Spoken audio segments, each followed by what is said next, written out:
Renegade, man when afraid, good evening, good afternoon, good afternoon, good evening, good night, good morning, worldwide. Renegade, I'm here. Now when I can't miss this, because this interview, well, I tell you, it's gonna one of the nicest interview you people ever get. For a long time. Yes? With Sir Mark Golding. Waiting on him to log on right now. Log on back on right now, right? Sir Mark Golding. Yes. Come here to the same performance the other day. Few days ago. That was a budget debate, refreshing, move us and give us back hope in Jamaica future. Because said gone. Not to worry about it, said gone. Under this leadership right now, Jamaica sink. Because you can't have a dishonest leader and a corrupted government, leading Jamaica like this, 2 terms. Nothing done, peer chopping, yes, and this well refreshing. So, before him sign on now, but maybe just play something with Sir Mark Golding now. Just remind me. Golding was born in 1965 in Kingston, Jamaica. He's the son of Professor Sir John Golding, Jamaica's first orthopedic surgeon, and Lady Patricia Golding, a career public servant. He attended Mona Prep and Campion College.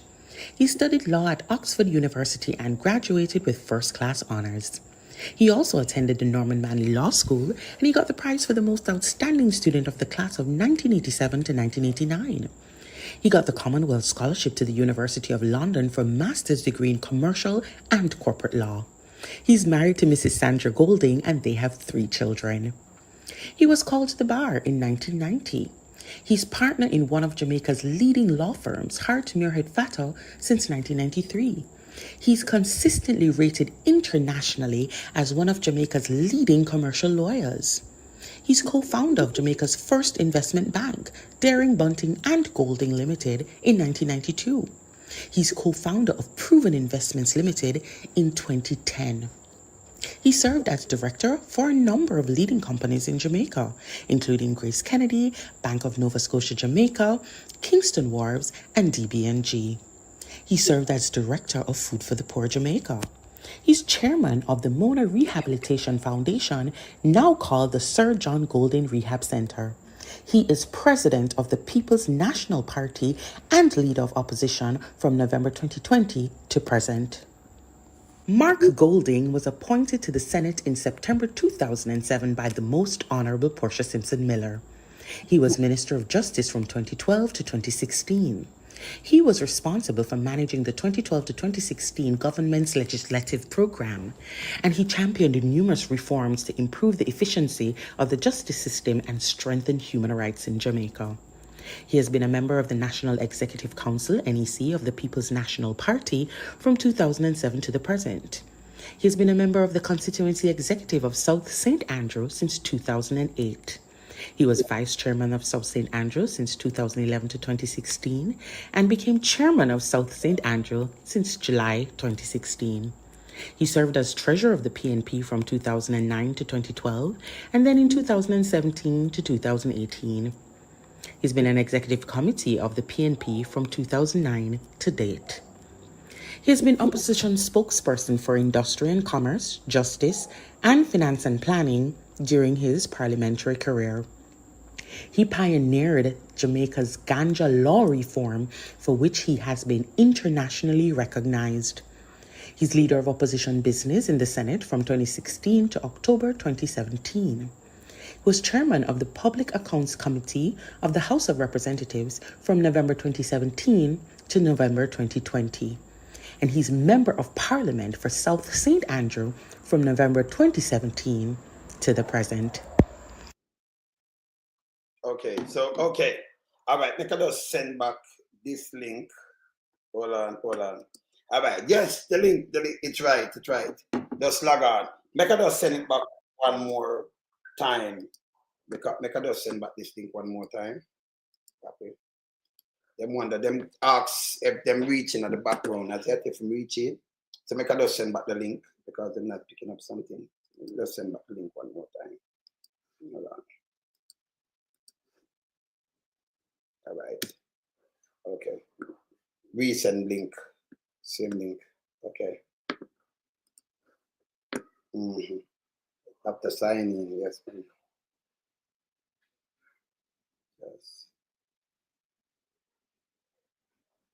Trying to get in, right? So I've just resend the link just now. Yes. All right. All right. So as I was saying now, all right, here him come. He's here. Yeah. Okay. Yeah, man. Salute. Greetings, Sir Mark. greetings. Yes, man. I'm telling you, man. People them are waiting because a long time them want a real leader in Jamaica, They want a real leader, right? And I'm telling you, the exemplary man. Yes, the budget debate, I'm telling you, people was waiting on something like that. Because Jamaica now run under corrupt government and we want a change. People waiting for a change. Yeah. Well, we've been working hard for the last 4 years, trying to, first of all, get the party back together after a difficult election in 2020. Yes. And then developing our ideas and going out on the road, meeting people so that people get to know me, because I was, fairly new to the representational politics when I became leader of the party. Because I was only an MP for the first time in 2017. Before that, I had been a senator for 10 years. But the Senate is a different kind of vibe, to the House of Representatives. As a senator, you're appointed by, in my case, the leader of the opposition then. And you don't really have any constituency duties or anything. You just go to the Senate on a Friday, participate in the hearings, and that's it. So 2017 became the MP for South St. Andrew. And 2020, after we had that defeat, the party was seeking a leader now because Dr. Phillips had decided he didn't want to continue. And, that's when I became leader of the party. So the 4 years has been quite intense. But we wanted an opportunity to roll out our broad platform, as to what we would be seeking to do when we form government. And the budget debate provided a good opportunity to us for that. And so we started off with Julian Robinson, our spokesperson for finance, and he did a very good job, I think. And then I followed through, and last week, Tuesday.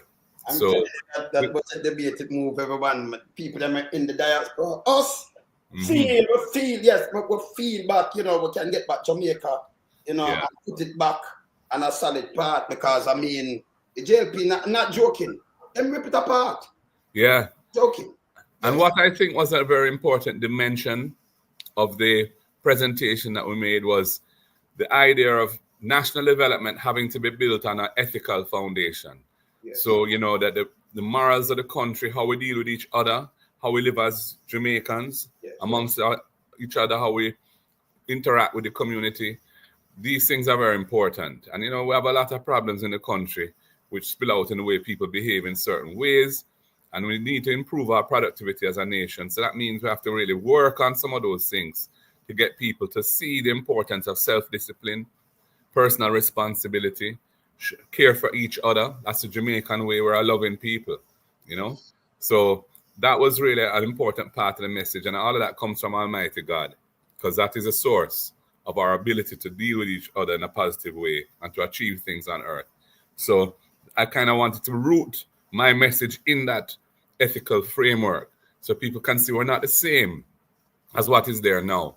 Because what is there now really, as you can see from their record, there's so many instances of things going wrong due to improper management and, also corruption. So, we wanted to show that we're committed to a different path, and a path that is going to be focused on things that will develop the country in the way it needs to go, sorting out the education system, which is in crisis, sorting out the health system, which is in crisis, building the economy around strengthening resilience, food security through agriculture, and agro-industry, building out our logistics capabilities, because we are blessed by being geographically located where we are on the trade route, the sea lanes coming through the Panama Canal. That gives us a tremendous opportunity to add services to that whole global supply chain, where ships come here and they can have maritime services, they can get repaired, they can get stores, they can offload things that can be assembled and reloaded on other ships to go elsewhere. And that's really what we want, to tie Jamaica into the global supply chain. So more value is added here, we get paid for it, and we can build our economy and create jobs that will really provide a decent life for people. Yes. And our message around crime and violence as well, the need for a more balanced approach, an approach that focuses on those serious criminals who need to be dealt with in a very firm way by the law, and then also the youths who are looking for a better life, but sometimes their opportunities have been limited or they have been failed by the system, and we need to give them a second chance so they can come back on the road to being constructive citizens. So we want to have a holistic approach with that, because when we can get that sustainably going down in a better, the statistics of violence in the country going down in a sustained way through a more balanced approach to how we handle it, then I think Jamaica is going to take off, because people are going to want to come back. People are going to want to invest. They're going to want to buy houses. They're going to want to live here at least part of the year. Those who have dual citizenship, they might want to spend a little time up the same way, but Jamaica will be an opportunity that right now they don't feel too comfortable with embracing in its fullness. So, we really want to, over the next 10 years, transform Jamaica to a significantly better place than it is now. And, the thing about it, Wayne, is we spent the last 10 plus years sorting out the public finances of the country. Yes. The debt problem that we had as a country coming out of colonialism. We never really get anything special to help us on our route. And the world trade system of the time, the financial system of coming out of that era, was really about enriching countries that were already wealthy. And we were just suppliers of commodities at prices that we didn't dictate and all that. And so we built up some debt over the years because we were struggling to develop. And our people needed investment, but we didn't have an economy that was strong enough to support it. Well, the last 10 plus years, we've managed to get the debt now under control, but the economy is not growing. The economy is stagnant. People are suffering same way. People are frustrated. They need hope. And so we have to really tackle those issues now, because we're going into a new phase of our national development. No longer does the focus have to be about just trying to pay down debt and run big budget surpluses to do that. Now, as long as we manage our debt situation in a prudent way, we can afford to focus on the things that the people want from their government. Delivery of good services, good roads and infrastructure, water systems, etc. So, what I notice is whenever we talk, it's like they want to try and talk the same way that we talk. So the things that we say are important, they suddenly realize that they're important after 9 years. But that's not genuine, because you've had 9 years to do the things that need to be done, and you've really not been able to do them. So the people, I think, realize that this is a gimmicks government. Yes. They're good at PR, they're good at ribbon cutting and announcing things, but not really getting things done. Other than the consistent reduction of the public debt, which was as a result of the rules being put into the law. Yes. So there's a set of rules that they have to comply with as to how you manage the fiscal side of things. Yes. And that has achieved a lot for the country. And we claim legitimately that we were the originators of that whole thing, because that work was done under Portia and Peter Phillips. I'm going to show you something now. I'm going to show you something but very important, because we always tell them, so we don't do tabloid. So we're going to show them the proof of that. Courtesy of my brother Byron, Mystic, is one of my co-hosts and my other show. He wants to say something to but we soon drive me in, because as a man, it's my brother. He might be around here with the buckle. I'm going to show you courtesy of him. So we're going to prove something to them, because I think Andrew Wonders came out and said that he might the baby father, not the baby father. That's so stupid. I'm going to show you something. Put it up on the screen. Cool. All right. This is it. I wonder if it's big enough. You can see it? Mm. Waters, welcome Jamaica Prime Minister Portia Simpson Miller to reception at CBC Chairman GK Butterfield, Congresswoman Yvette, and then it tell you everything. You see this? It's showing I'm wondering if I'm seeing the same thing as you though, Wayne. Make a push it up more. Make a push it up. Because I'm seeing a slide that's showing some service in Parliament and government. It's not like it's not kind of like my resume. Okay, make a move that. Oh. I have to move that. Okay, that's you. Make a put it up back now. Hold on, make a put up back this. Yes. Oh yes. I see it now. Okay, so make a man. Up this the code. Yeah, man. This is this are the birth of that. We're Miller, thank her, and all right, and we're going to beat a little part of this. And it, make us see if I can big it up that the people them can see. This show you know, only them don't have no idea and them just love lie. And are we tired of that? Yeah, we're tired of that foolishness. Yeah. You can see it now. You can see it better. Yeah, man. Right? During the reception, Prime Minister Portia Simpson Miller thanked Congresswoman Waters and members of the CBC task force, including Representative Charles Rangel, yeah. Yes, Yvette Clark, and Mix for their vocal advocacy in the support of Jamaica during Jamaica negotiation with the IMF. These negotiations culminated in the IMF approval of 923.3 million arrangement under the extended fund facility for Jamaica on May the 1st, 2013.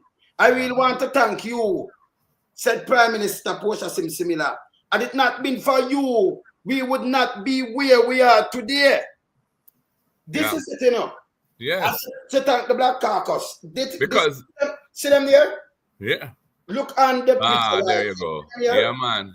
And this is not the baby father for what? When them destroy the country. Yeah. Them destroy the country. We have the proof right there. And look where I get this. See there? Yes. Maxine Waters. Well, of course, she's a very senior congresswoman. And what happened is that under the Bruce Golding government, they signed the IMF agreement in 2010, and it had a number of things that they committed to doing. Yes. They didn't do any of them, even though they got the resources up front from the IMF, and that upset the IMF because they felt that they had been conned, and they were very let down by them. And the program basically crashed. Jamaica couldn't sit in it, couldn't even submit to pass any IMF tests. And then the Bank of Jamaica had to be advancing money to cover government expenses. And the thing was really on the edge of disaster. And the people voted them out and voted us in. And it took us a year to go to the IMF and sort out the bad vibes that had been created by that. And it was the Black Caucus of Congress, led by Maxine Waters, Yvette Clark, and Mr. Meeks, etc. Charles Rangel, they rallied behind Jamaica and Portia and went to see Miss Christine Lagarde, who is now she's now the head of the European Bank, but she was then the head of the IMF. She was the managing director of the IMF. They went to see her on Christmas Eve in Washington, D.C. and said, Mrs. Lagarde, you have to do something for Jamaica. And they were very persuasive. And Mr. Lagarde said, okay, they'll give them one more chance. And they designed a very tough program. It was a hard program, Wayne, because we had to run some big surpluses in order to meet those targets. Wow. There was a lot of legislation that was required to change our tax system and various other important parts of the economy. I was responsible for delivering that legislation because I was Minister of Justice at that time. Yes. And I used to, spend weekends with the Chief Parliamentary Council and the Attorney General's Chambers representatives and the legal reform people doing the drafting, developing that legislation to get it to Parliament on time to meet the deadlines that are stated in the IMF agreement. And we didn't miss one. We passed every test. And by the time that we left office in 2016, the national debt had come down from 147% of GDP to 115%, including not just running those surpluses, but also we did some creative things. Like we were able to persuade Venezuela to sell back the Petrocaribe debt that we owed them for the oil that they had given us on credit. Giving Jamaica on credit for many years, and we owed a lot of money to Venezuela. It was the best credit facility that Jamaica has probably ever had. 1% interest, 25 years, and you didn't have to pay for the oil. You could use that money, put it in a fund in your country, and use it to do things that you need to do domestically, and then pay them back over time. But we were able to buy back that debt at less than 50 cents in the dollar.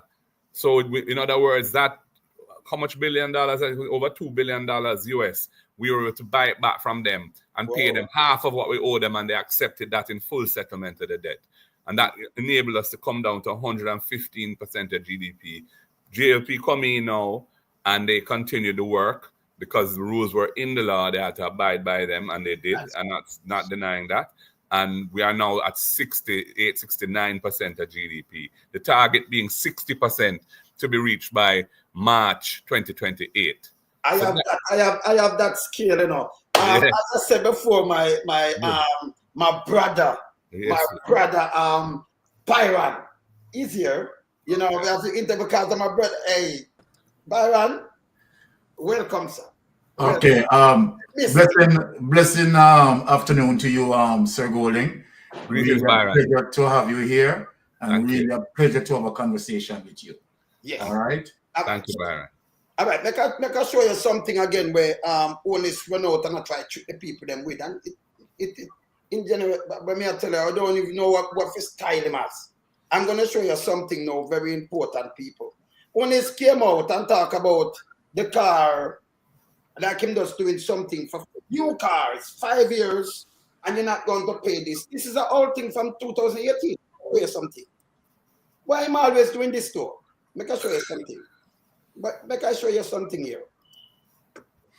All right, 2008. Look at this. If you Google it, you will see it, right? Look at this. Under the Jamaica Road Traffic Act of 2018, first certificate of fitness for a new motor vehicle is issued for 5 years. Yeah. Those vehicle under 10 years receiving a 3-year validity period, while those under older than 10 years remain current yearly renewal. Then why I'm come with this like something new? What happened to this man? Well, I personally think that was a rush thing, you know, because I've heard that there are the people in the relevant parts of government, they didn't even know about this announcement. But as you said, I mean, apparently it's in the act.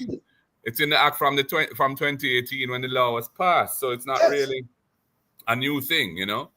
But that's, I mean, he spoke for 5 hours on Thursday, you know, and he spent the first hour or two basically styling the PNP on our record with a, you know, a very twisted and inaccurate account of the history of Jamaica. You know, and I think that was a very ill-advised approach by him because it turned off a lot of people. People aren't so much interested about what happened 50 years ago and what he thinks that story is. Because let me tell you, there are many ways of telling that story. You know, you can, depending on what you emphasize and what you explain, you can present it in a totally different way. So, you know, at the end of the day, he didn't really have a lot to announce on Thursday. There is this money that they're going to be giving out, $20,000 to 50,000 people. We have to watch that very carefully because that really looks like an election buying scheme, you know. But it's a continuation of, they started it, I think in November last year, they had an attempt, a thing called the reverse income tax credit, and they gave $20,000 to, I think, 300,000 people.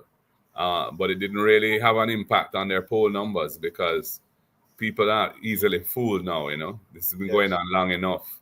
And so, you know, we are focused really, Wayne, on this. We're going to continue to explain what our plans are. Yes. We haven't announced everything. We have some more things. But, though, you know, timing is important. Can I say something to you, though? Yeah. You can't announce everything like that because these people, they are copycats. Yeah. I notice. So you have to know, you know, what you let out. Because only thing them they repeat you know. Like right? I'm going to play something very important because him continue to go around and do PR and telling people Jamaica nice. But this is what Azan say.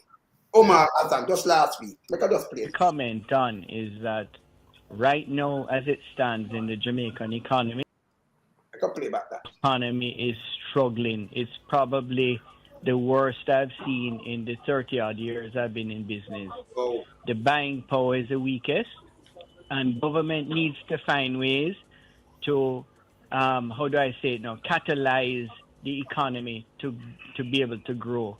We tried our best a few years ago, and Jamaica started to see growth. But right now, they've done so many things to stagnate the industry. Interest rates need to come down quickly. The Bank of Jamaica needs to come out of their tunnel vision and start thinking out of the box to manage the economy, because right now it's in a very stagnant stage and actually in a dying stage, and it is actually quite frightening what is happening out there. When you speak to business people, people are saying they're seeing anyway in a 50% down in terms of sales, the retail trade, and every expense is going up. Their rental rates that they're paying to rent these shops and stores is going up. Their light bill consistently is up.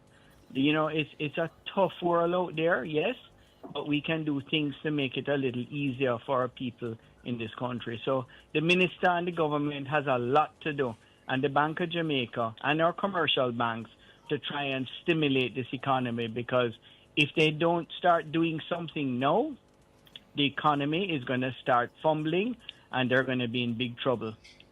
I want you to expand on that a little bit more from me, Mr. Azan, because it's good to hear your views on that, because the data is suggesting, and we hear the government talk a lot about economic growth and inclusiveness. It talks about business confidence is at an all-time high. We know of unemployment rate, the best that it has been. Is it that the manufacturers are not seeing all of that? What exactly is happening? Why is there a dissonance between the two? There are one or two businesses that may be seeing some growth, but I tell you, the general economy is struggling out there. The real estate side of things, the building, the construction side of things is slowing. Interest rates has played a major part in doing that. And the business side, the manufacturing side is struggling. And we need to find ways to stimulate back this economy, because what we've done over the years and tried to build it back, coming from where we're coming from, I think what we've done in terms of managing this inflationary issue, I think we've gone about it possibly in a little different way that we could do something, but it is creating a havoc in the economy right now. Buying power is the weakest that I have seen in all my years of doing business. I'm not just speaking from my own business, but generally because I sit on other boards, it is very weak, and it is actually a little frightening for me when I am looking out there and seeing what's happening in the economy out there. This frightening for us, because this is a man who buys furniture and part of the PSOJ. What him tell we it bleak. Yeah. Well, I mean, Jamaican economy contracted, got smaller in 2024. It was one of the only economies in the Caribbean to do that. I mean, many of the other islands in the Caribbean, some of whom were hit very hard by Beryl, even harder than we were in terms of the damage to their economy as a relative, the percentage of their economy that was damaged, were able to nonetheless rally back and perform and deliver quite decent levels of growth, 3, 4, 5%. So Jamaica's performance is definitely a problem, because they don't, you can try and blame Beryl and try and blame some rain in November, but at the end of the day, that explanation doesn't really hold water, because other people in comparable situations to ours are able to navigate through those things without having their economy go into negative growth. So I understand why Mr. Azan is saying what he's saying, and he's somebody who, as you've said, was I think he was the head of the Jamaica Manufacturers and Exporters Association. He is a leading manufacturer himself, and is clued into what's going on in the business community. So when he tells you that, shot there river bottom. Believe him, it is not a joke thing. And the government, of course, is trying to avoid confronting the reality of that negative growth, and avoid confronting the reality of the fact that Jamaica was technically in a recession at the end of 2024. By the end of December, Jamaica had 2 consecutive quarters, 6 months of negative growth, which is the definition of a recession. So, these things are still playing out. We hope that we're coming out of that quickly and that this year we'll see back some growth. And that's what is being projected, modest growth. But the harm has been done, and the business community is reporting on that. So, it is a difficult situation. Hey, my brother, my co-host, my brother. All right. All right. Yes. All right. Thank you, Lonesome, right, for the privilege here. And Sir Golden, once again, pleasant morning, and it's a pleasure to have this conversation with you. I have some questions that I want to ask. I hope I get the opportunity, right, to ask all of these questions.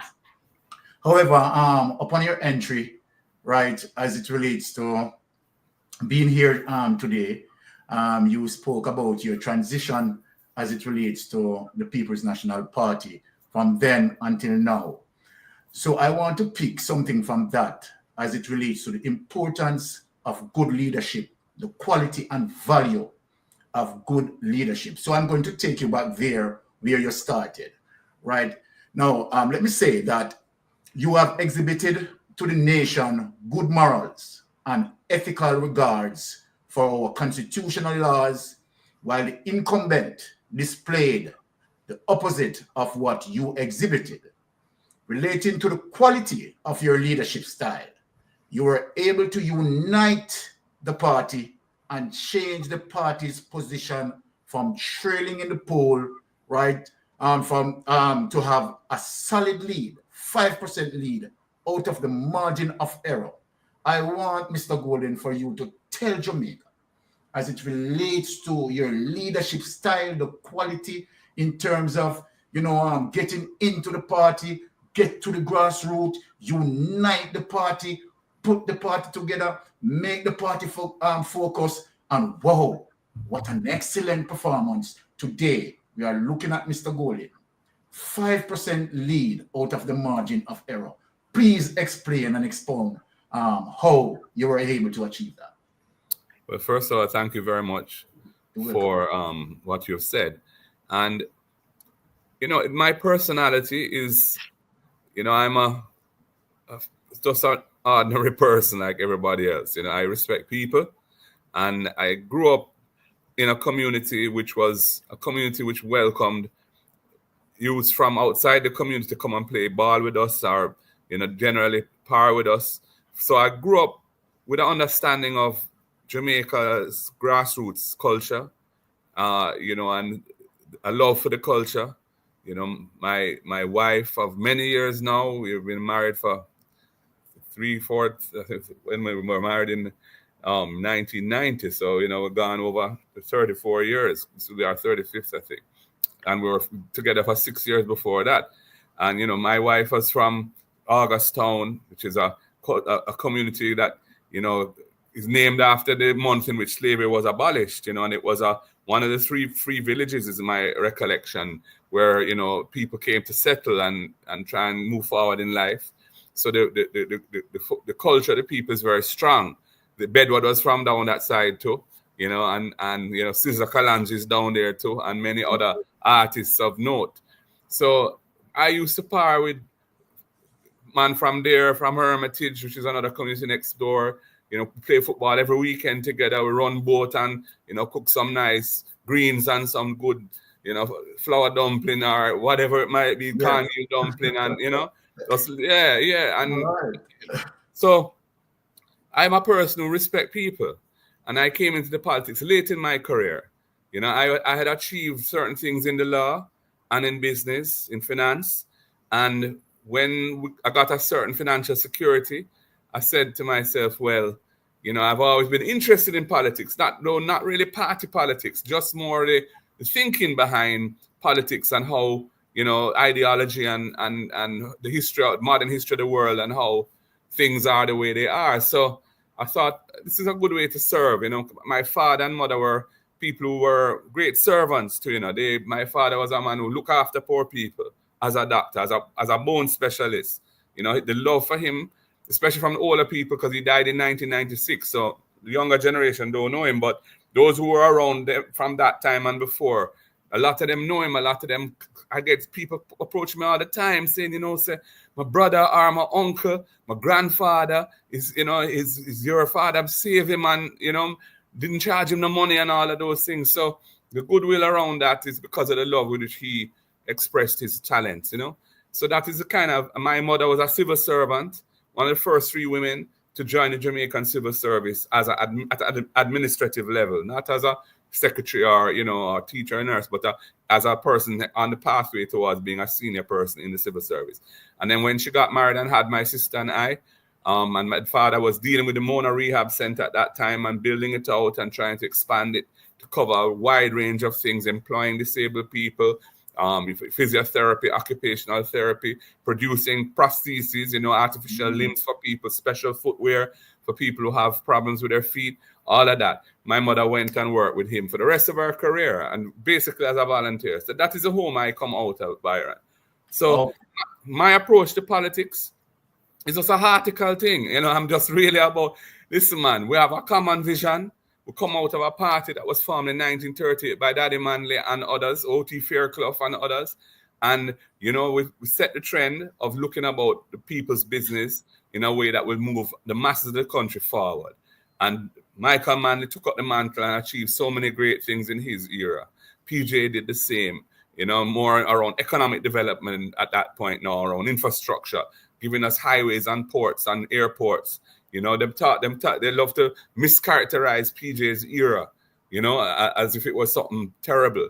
But, you know, poverty, he moved poverty down to single digit from way up where they left it in on the Seaga. Unemployment, the same thing. And yet, look at how the country developed, the telecoms infrastructure, the road infrastructure, and so on. All the institutions that PJ established, Chase Fund, National Health Fund, you know, Drug for the Elderly program, PATH program for people who are on the edge of survival. All of that is PJ's time, you know. So that is the tradition we come out of. So I just embrace my colleagues and say, you know, listen, man, I don't really business who you supported in past internal contests for leadership and things. That done settle now. They could just come on board and work together.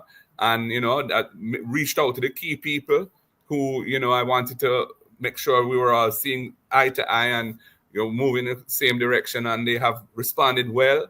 And, you know, there's a nice vibe in there now, and we're moving forward. And then going on the road, meeting people, just showing the people the love, and you know, people can have a chance to talk to me. Some of the things that they see me doing around the place, and, you know, them like it. So it's not like I'm not a career politician, Byron. I'm a Jamaican who, you know, just wants to see Jamaica move forward. I have certain skills as a corporate lawyer, as a man who's been in the financial sector, built 2 successful businesses there, with not alone, with others, but I played my part. So I have some skills, I have some understanding, some experience, some knowledge, and I want to deploy it for the benefit of Jamaica. But at the same time, it must be about the people.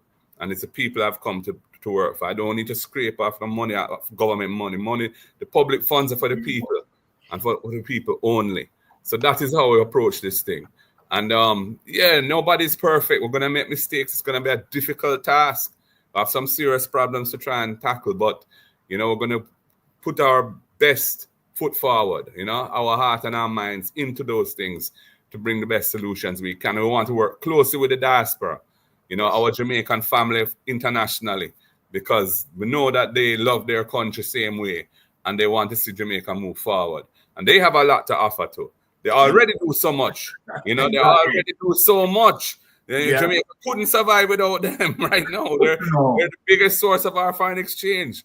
And, you know, they're the biggest source of social support. The families that they support, if you aggregate all of that, that is the best social network that we have. It's really the only one of any substance. So the diaspora is key, but there's a lot more they can do, I think, in terms of if we engage with them and give them opportunities to serve on public boards, for example, where they have expertise and they can bring that to the table and other things, and encourage investment as well, you know. So we have some ideas around that. I'm not going to roll out that yet, but we have some ideas around that as to how to really embrace diaspora and so on. Because, you know, Jamaica is not just an island in the Caribbean Sea, a geographical thing. You know, Jamaica is a culture. Jamaica is a vibe. Jamaica is a people. And we're much bigger than just that island. So, you know, we all have to put in what we can put in to make the thing grow because the world needs Jamaica, you know. The world needs Jamaica. You don't see what's going on in the world. You know, the kind of conflict that's going on now and all these things that you really feel, you know, we need to kind of step back from some of those things and say, yo, what is this all about? Why are we in these conflictual situations? You know, why don't we just work together and try to solve the world's problems, you know? And just deal with each other with respect. That is really all that is needed, you know. But Bob Marley don't tell me that already, you know, and others too, you know. That's why I want to make Bob Marley a national hero and Miss Lou, you know, because them don't set the trend that we need to follow in terms of the philosophy of mankind. And Miss Lou built the culture. She took the language, which was something that was treated as being negative, something that was treated as being second class. And she took it and she showed it how brilliant it is, how expressive it is, how clever it is. And people love it. So, you know, we have to love ourselves. So our people who have showed us how to do that, we must lionize them and make them be, you know, people we can draw strength from in tackling our challenges. And that is what I love about Miss Lou and of course, the great Bob Marley, you know. So, yeah, my leadership is just what you see me do right now. It's just how I am. I talk. And people like when I talk this way, you know, I get a lot of negative from people, you know, because of how I look. You know, them say I shouldn't speak a certain way. I'm not real when I talk. All kind of things and say about me. Them don't know me, you know. None of them know me, right? Them don't know where I'm coming from or what my life has been like from, you know, from I was a youth coming up. You know, so what you see is what you get with me, you know. I am who I am. Yes, I don't talk the same way all the time. It depends on the vibe and where I am and who I'm talking to. Yes. If I'm in Parliament, I'm naturally be more inclined to speak in a more formal way because the rules of Parliament require that as well. But when I'm on the road or I'm in front of a crowd or in a gathering where I feel comfortable, I just talk the way I feel comfortable. I'm not going to put on the airs and graces for nobody. Jamaican. I just mean it. Jamaican.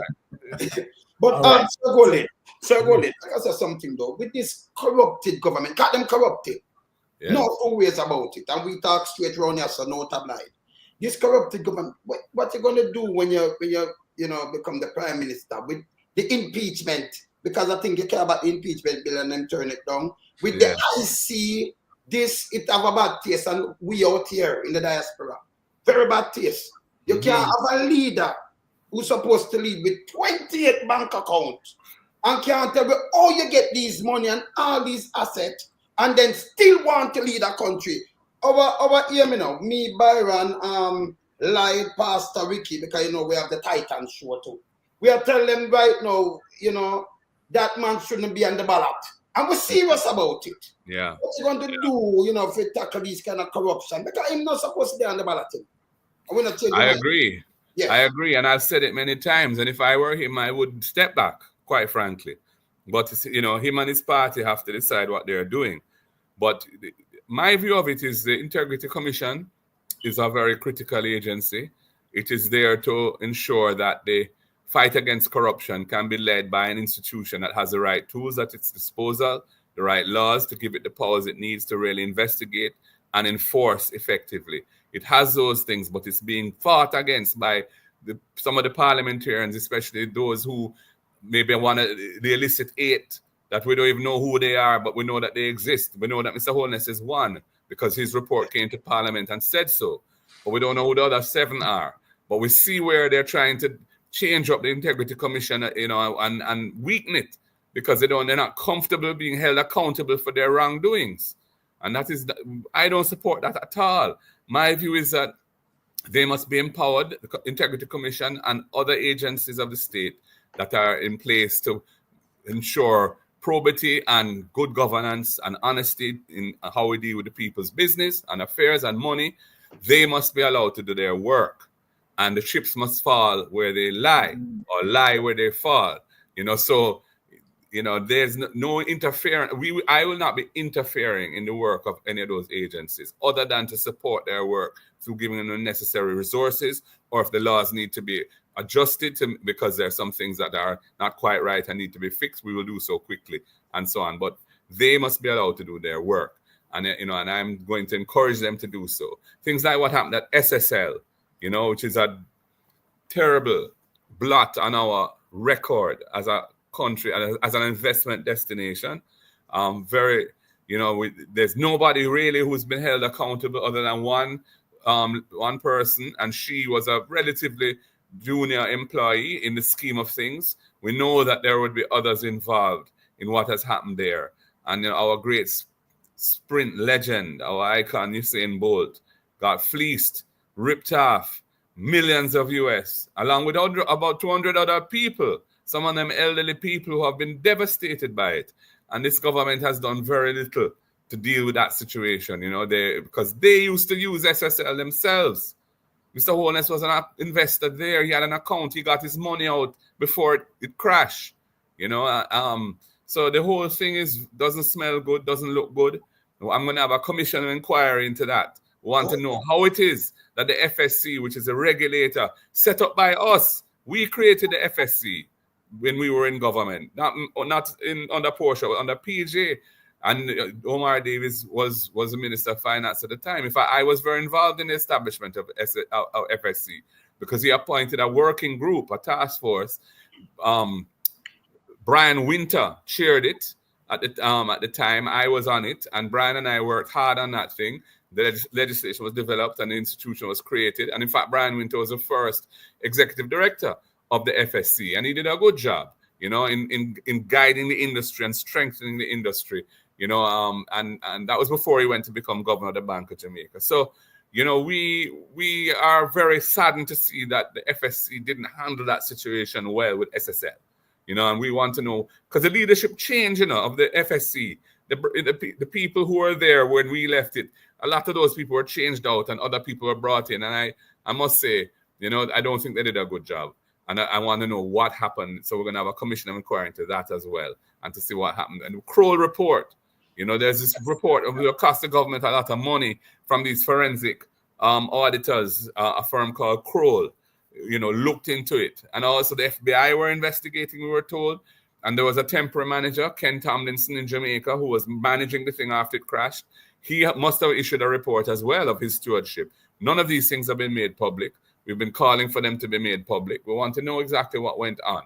So that's the thing that, we must try and ensure some accountability so people can have confidence that where things go wrong and there is misconduct, that people are held accountable for that. It's not a witch hunt. It is not, that we're giving anybody a fight. It's just that you can't run a country if people do things and wrong deeds, and they just get away with it scot-free, because this is going to encourage more of that type of negative conduct, and we'll just get poorer and poorer and less properly organized as a society. So I believe in accountability and I believe in transparency, and that will be the way we approach these matters. All right. Wayne, could I ask 2 questions? Where the concern? Yes. Okay. Sir Golden. Yes, Warren. I'm getting an echo. You get the echo? Yeah. I can move one out. Make I think I want to get to them. Start now, make we hear you. Okay. Why so? Now, one of your thing. Look if you have a next thing. You put up one more, yeah? Oh. Yes. So let me see if I can close. Why so now? No, just take off and just black one of them. All right, now put up this now. Yeah, talk now. Okay, are you hearing me clearly? Yeah, clearly. Yes. Oh, okay, very good. Mm-hmm. Now, on the issue of the Integrity Commission, I have 2 questions to pose, Sir Golden. Right, as it relates to the Integrity Commission at Section 53, subsection 3, that muzzle the IC investigators to make any comments on ongoing investigation until such investigation is submitted to the Parliament. For the process of transparency and public awareness, is your administration planning to amend Section 53 for for clarity and openness? Well, Section 53 has a history to it. In the previous dispensation, when there was an officer of the Contractor General, a practice had emerged where persons would find themselves the subject of publicity, negative publicity coming out of that office about alleged corruption, and the investigations often led nowhere. Nothing actually came out of it, but their reputations were damaged. So when the Integrity Commission Act was being developed, the decision was that we would just say that while investigations are being done, there's no comment on them. Once they're complete and the report goes to Parliament, it becomes a public document, and then anybody can comment on it. I think the reason why this provision has become problematic is not because it's inherently wrong, but because the time that is taking the IC to complete investigations and submit their reports to Parliament is far longer than anyone really anticipated would be the case. So they inherited a portfolio of pending investigations from the predecessor institutions that were amalgamated to form the IC. So they had a bit of a backlog to clear off. And what I plan to do, I'm not committing today to changing that provision. I'm keeping an open mind on it. I understand the reason why it exists. But what I'm going to do, though, is try and see why it is that they are unable to complete their investigations and send their reports to Parliament in what I think most of us would feel is a more timely fashion, in a more timely fashion. So what I think people are not frustrated about is where they know something is going on, but they don't know who it is, and it's dragging out, and 1 year pass, 2 year pass, and you still don't know who it is. That I think is unacceptable, and we need to sort that out. But I don't want to tell you. You know what, with that though, you're right, because with most likely the PMP like Richard Azan, when they run out with his name, then nothing come out of it. They never do nothing wrong. No. So I notice when the PMP in power, these people target the PMP administration. And when you have a criminal administration like all this kind of criminal administration, no two way about it. I talk straight. Them not target it. It's like they've aided and betting criminality. This have to change in Jamaica. Yeah. It need to change. Yeah, that's right. So Byron, the answer is I'm keeping an open mind. I don't want to tell you on, a forum like this that yes, we're going to amend it. It is a subject of review currently. I understand why it exists. And we're looking at other models. For example, National Integrity Action, which is a NGO in Jamaica that focuses on transparent governance and the fight against corruption. Professor Trevor Monroe was the head of it. He's no longer the head of it, but he still has an interest in it. And he was telling me that, he shared with me some of the submissions that they had made to our parliament. Our parliament is currently reviewing the Integrity Commission Act. And they showed us, for example, a model out of New Zealand, where they have a similar structure and how they deal with it. And they have certain criteria which are in their law as to certain circumstances where they can say some things before their investigation is complete. And I was looking at them and I thought some of them sounded quite reasonable. Others I thought would be less too open-ended and would allow abuse. So, as I said, we're looking at it and we're keeping it under review. But it's if they were delivering those reports, say, within 90 days of starting their investigation, if that was their target, just like, I think that's what the judges in the Court of Appeal use as a reasonable period of time to complete a judgment and issue a written judgment. I think that if the IC was able to stick to what most people would think is a reasonable time frame to do their work, that provision wouldn't be problematic, because there wouldn't be this long delay where people don't know what's going on and there's a lot of speculation and so on and so forth. So my following up question. With respect though, with IC, because with the Prime Minister and the amount of thing with the shell companies and the amount of bank book, it's going to take more than 90 days. Yes. Well, it will. In some instances, in a complex investigation, it will. Yes. And I think that has to be taken into account, that there will be some kind of investigations where there's so much going on that they need more time to deal with it. Yes. But of course they delivered his. I mean, his has been in Parliament now since what, August or September last year. Yes. But they've said they have more needs to be looked into because he didn't provide all the information that they asked, and that meant that they couldn't conclude their investigation the way they were hoping to do so. And that is why they said refer it to the Financial Investigations Division, which is a financial crimes organization, to investigative organization, to try and get to the bottom of it. And also the tax authorities as well. They were suggesting that it be referred to both, Yes, but Byron, I think, want to ask me another question. Yes. Mm-hmm. So in strengthening the IC investigators, right, to be more effective, will your administration shape laws in giving them powers to charge individual in breach of the Corruption Act and abandon the corruption prosecutor to save our tax dollars? The reason why I'm asking that question is we have seen certain evidence, particularly with the first investigation where Andrew Honest was a concern, and that investigation take a long period of time, and then the corruption prosecutor, right, ruled, right, in essence to say that based on the duration period, right, it's a situation where, she wouldn't find it reasonable to might be gathered all the evidence. I think where that is concerned, if she had collected the evidence and placed them in the judiciary and made the judiciary decide on that, right, it might be a more favorable if we accept that. So I'm saying that to save taxpayers' money, right, and where the Integrity Commission investigators has to recommend for a prosecution via the corruption prosecutor, to save taxpayers' money and make the Integrity Commission investigators more powerful, right, to bypass that, to investigate a case and then put it in the judiciary, right, so that, the judiciary can decide on that. What say you on that? Well, bear in mind that the investigators who investigate these matters in the IC are not typically lawyers. They are, doing the forensic work. They have an understanding of the law because they have to apply the law in doing their investigation, but they are not really competent to prosecute cases.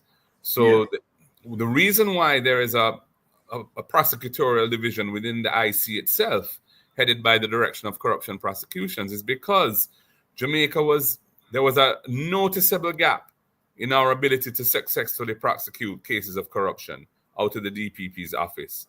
We had noticed over many years that there were a number of situations where prosecution we thought was warranted wasn't commenced, and sometimes we felt that there were political undertones there.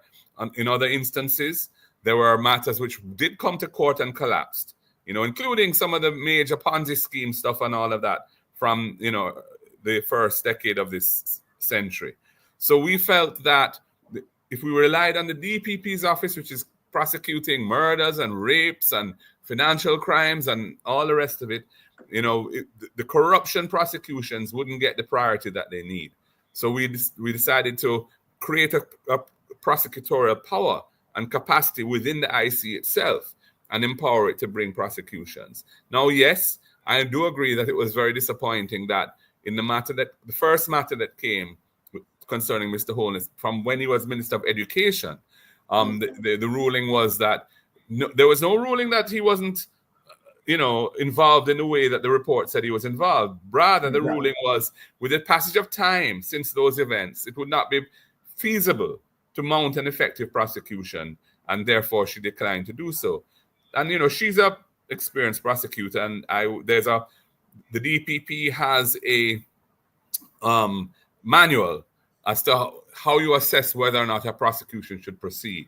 And I'm sure she was applying that in coming to that decision. But what that case really showed was that the delays that had existed before, because that's one of the legacy cases from prior to the IC, that was from when, when Mr. Holness was Minister of Education under Bruce Golding's government, 2007 to 2011 era. So I think that the thing to do really there is just to ensure that the tools are there for them to do their work effectively. For example, there's something called an unexplained wealth order, which is a thing that has been developed. The UK have it, and some other jurisdictions have it as well. Essentially, where you have assets that look disproportionate to your income, an order can be obtained from the court, compelling you to say where that came from, and you can be prosecuted if you don't. We have illicit enrichment, which is the offense in our act, but we don't have the court order procedure to get an order compelling from the judge to allow you to go and really dig into this and get to the bottom of it. This was something that was agreed in the memorandum that set up, the memorandum of understanding that set up CMOC, the Crime Monitoring and Oversight Committee, which was set up really. Peter Phillips really was one of the main people who put that to, brought the people to the table back in, I think it was 2019. And the both parties and civil society groups formed this thing called CMOC, which was really supposed to set out a roadmap for getting Jamaica's crime situation under control. And there were a number of things that were agreed in that document to be done by the government to get to where we need to go. One of the things what was committed to was this thing called an unexplained wealth order. And we are now in 2025. And the last thing I've heard, they haven't done it. And the last thing I've heard, I think, from the Minister Chang was they didn't think it could work in Jamaica, which is nonsense. So exactly. We are committed to putting that in place so that it is an additional tool available to the IC in doing their investigations and their prosecutions. We're serious about this corruption thing. We think it's very important that Jamaica, the public of Jamaica, including the diaspora, feel that Jamaica is a place that really is serious in trying to get to grips with the problem of corruption, because too much of it is going on. Too many resources that ought to be spent on the people are not being spent, and because they're being siphoned off through one form of bangarang or another. And we need to get to grips with it and show the public that we're serious about it. All right, right away, let me just show in another question. I'm sorry, but let me just show in another question. Where it really deals with the pocketbook issues of Jamaican people. Right, Sir Golden, the cost of energy, right? The cost of energy is very high for the consumers, which in extension reduces the country's ability to maximize its production output. Tell us, when your administration take over the political leadership of the country, what are the plans you have in place to make the energy consumption more affordable and simultaneously give the country its full potential to maximize the country's productivity via affordable energy? All right, well, that's a very important issue. Energy is really at the center of your economy's development, because all industries rely on energy and electricity. And Jamaica has really found itself at this time in a very bad place, because we have a situation where our price of electricity is one of the highest in the region. It has gone up significantly under this government, nearly doubled since they came into office. Part of the cost of electricity is the fact that many of our less well-off Jamaicans are not able to pay for electricity, or at least unable to afford to regularize their situation. So they are irregular users of electricity, which creates legal risks for them because they can be prosecuted for it. Fire risks for them because we have a lot of fires, especially in inner city areas where this is going on, and people lose their livelihoods, their assets and their savings, and sometimes their lives. So it's an untenable situation, but the use of electricity, which is not being paid for by the users, ends up being paid for by others who are, so that's another issue. So we really feel that, especially with the era of climate change, global warming, the crisis around that, we are so blessed with natural energy producing assets, the sun in particular, but we also have wind, and we produce a lot of solid waste, and waste can be converted into energy. And we have hydro, we have rivers, and if we protect our rivers, we can have a very strong hydro energy industry as well. So we are believers in that, and this government really dropped the ball. It is only last year, 2024, that they really came to the public with what we call a RFP, a request for proposals, which essentially is a document from the ministry with responsibility for energy, inviting investors to tender on a project to provide a certain amount of renewable energy to the grid. They hadn't done that for 8 years. Whereas when we left office, there were several projects that were in the pipeline that we had initiated. Some had started, some were coming on stream. And that, in fact, you'd have to say all of the renewable energy in Jamaica today, other than people's homes where they have solar panels, but all of the larger projects that deliver electricity through renewables to the grid were really as a result of the work that we did. So we have shown a capacity to do this, and we're very committed to it. And of course, the sources of renewable energy are renewable, so that the cost of that fuel is less than oil and gas. And therefore, if we can get our renewable energy, especially with storage capacity, the whole technology around storing electricity is vital, because renewables depend on the sun or the wind or water or whatever.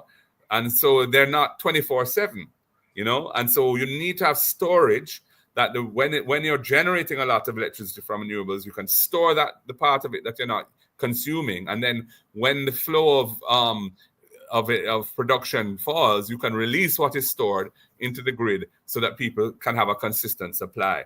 Unfortunately, the technology around storage is dramatically improving in a very rapid pace.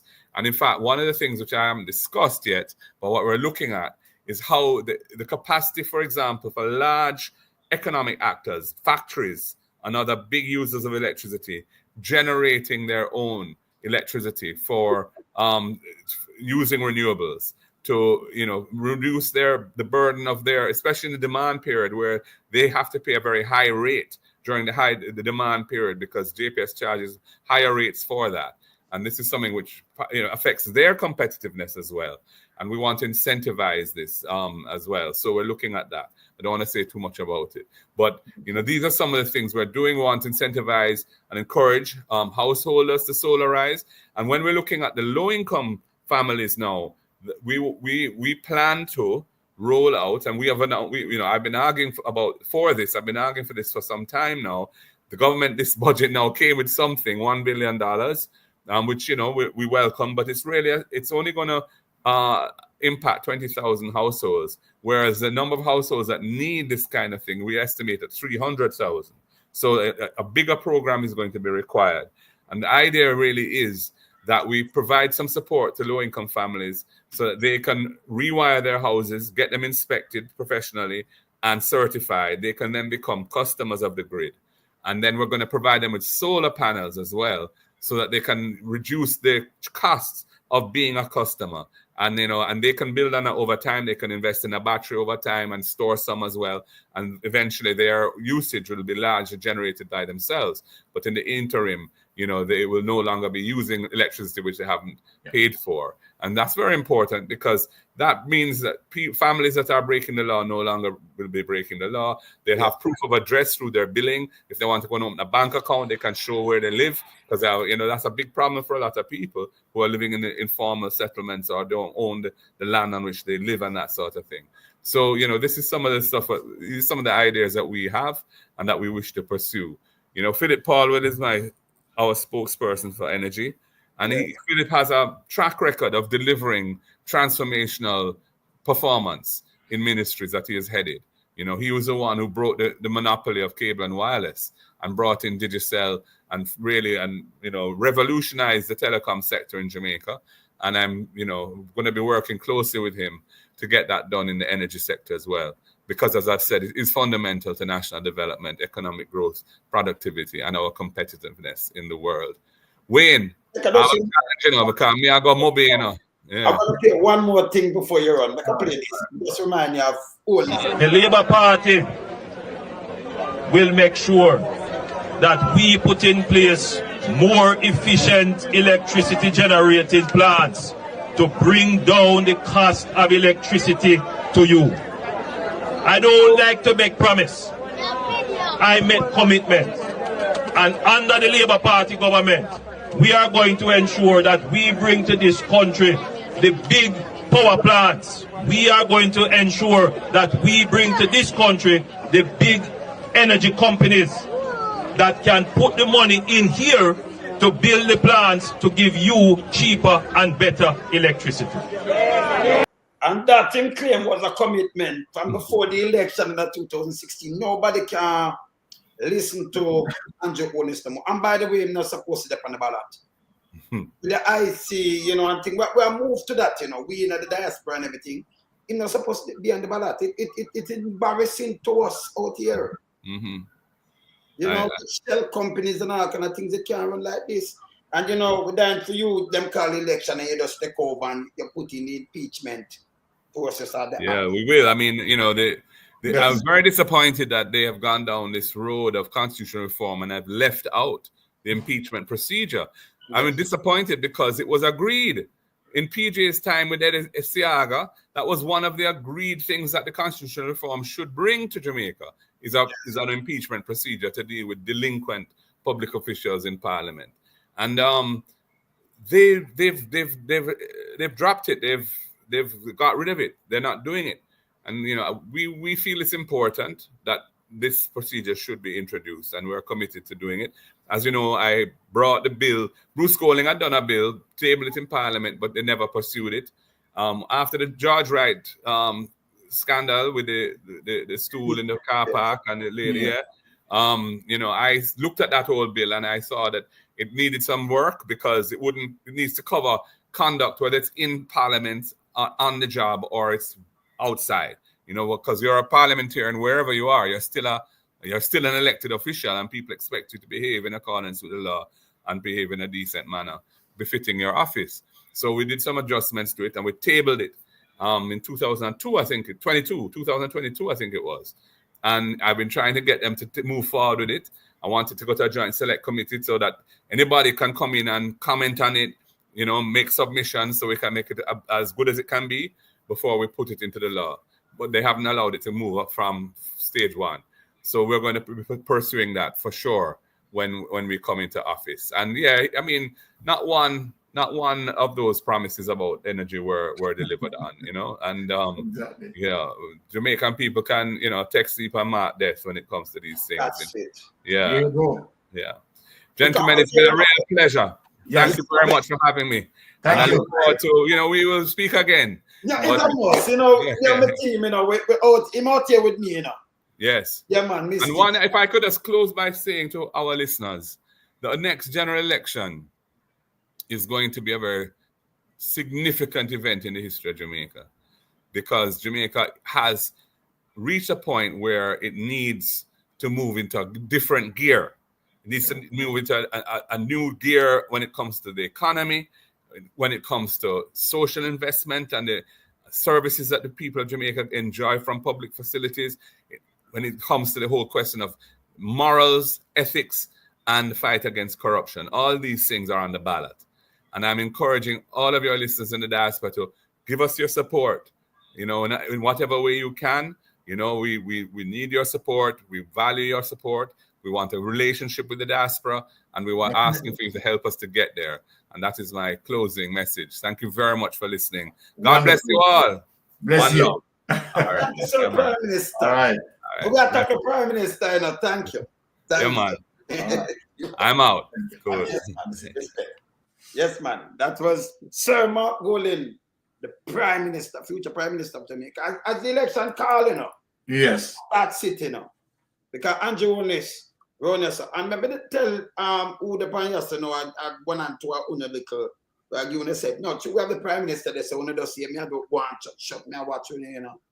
One and two, don't play with me. So we have the Prime Minister around here, me attack, I say nothing, and I say, all right, let me run. See you, man, move them, don't play with me. Me not a person for ramp with. You see me, I say, excellent, excellent, me I tell you.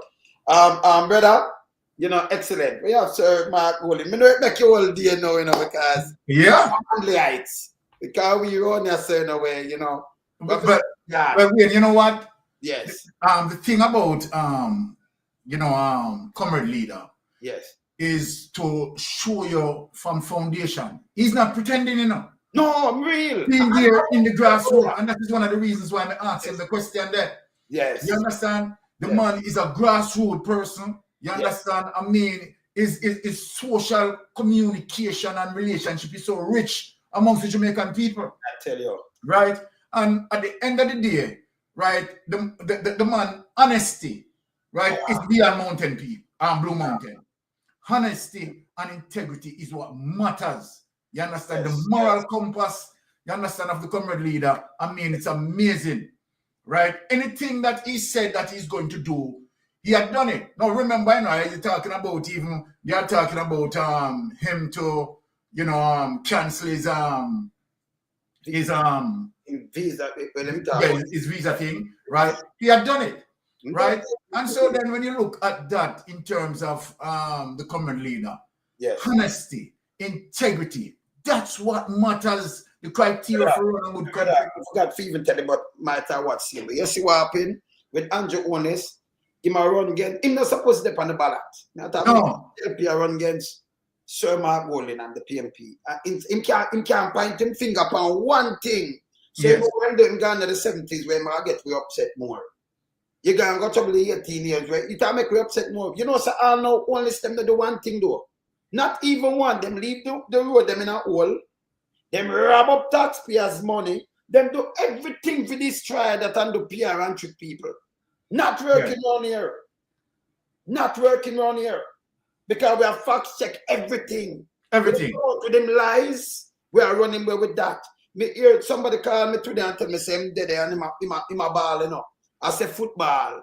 But when the footballer them not play right and do thing, them fire the coach. So they say the ball, him are the coach, so you get fired. Number one, you're not supposed to step on the ballot. Yeah. You understand? You're not supposed to step on the ballot, brother. Because here he is again doubling down and tricking the people, talking about fiscal discipline, right? And you know, not speaking as it relates to the truth in terms of telling people that it is the Portia Simpson and Peter Phillips who have fixed the economy. Them fix it. Right? Fix it. Just sweat. And I'm glad that you presented it. Yes. Right? You came out and presented it. Yes. Right? He has nothing to do as it relates to the physical discipline that was set. It is Portia Simpson government set that. Yes. And right, and see, they follow the part and that physical discipline, which lead it now to the debt reduction of what? 68%. You understand? Yes. That was set. By the way, brother, I want to look on it, to Google it and look on the starting we know it's on the bogus. Because let me tell you something. Everything we check on around here, we know the foolishness. So starting change how them deal with the employment. Right? Them change it. Them put it from last year, them change it. So here with them to know, them come up with some unrealistic figure because we sure them don't go to every Chinese place. Figure get to work because people leave the job every day. You understand? Every day. Them walk out for the job out Chinese and them take hustlers. A matter of fact, them are put from 8-15. How much 8-15 you don't see a work in a Jamaica and 16 and 17? How much?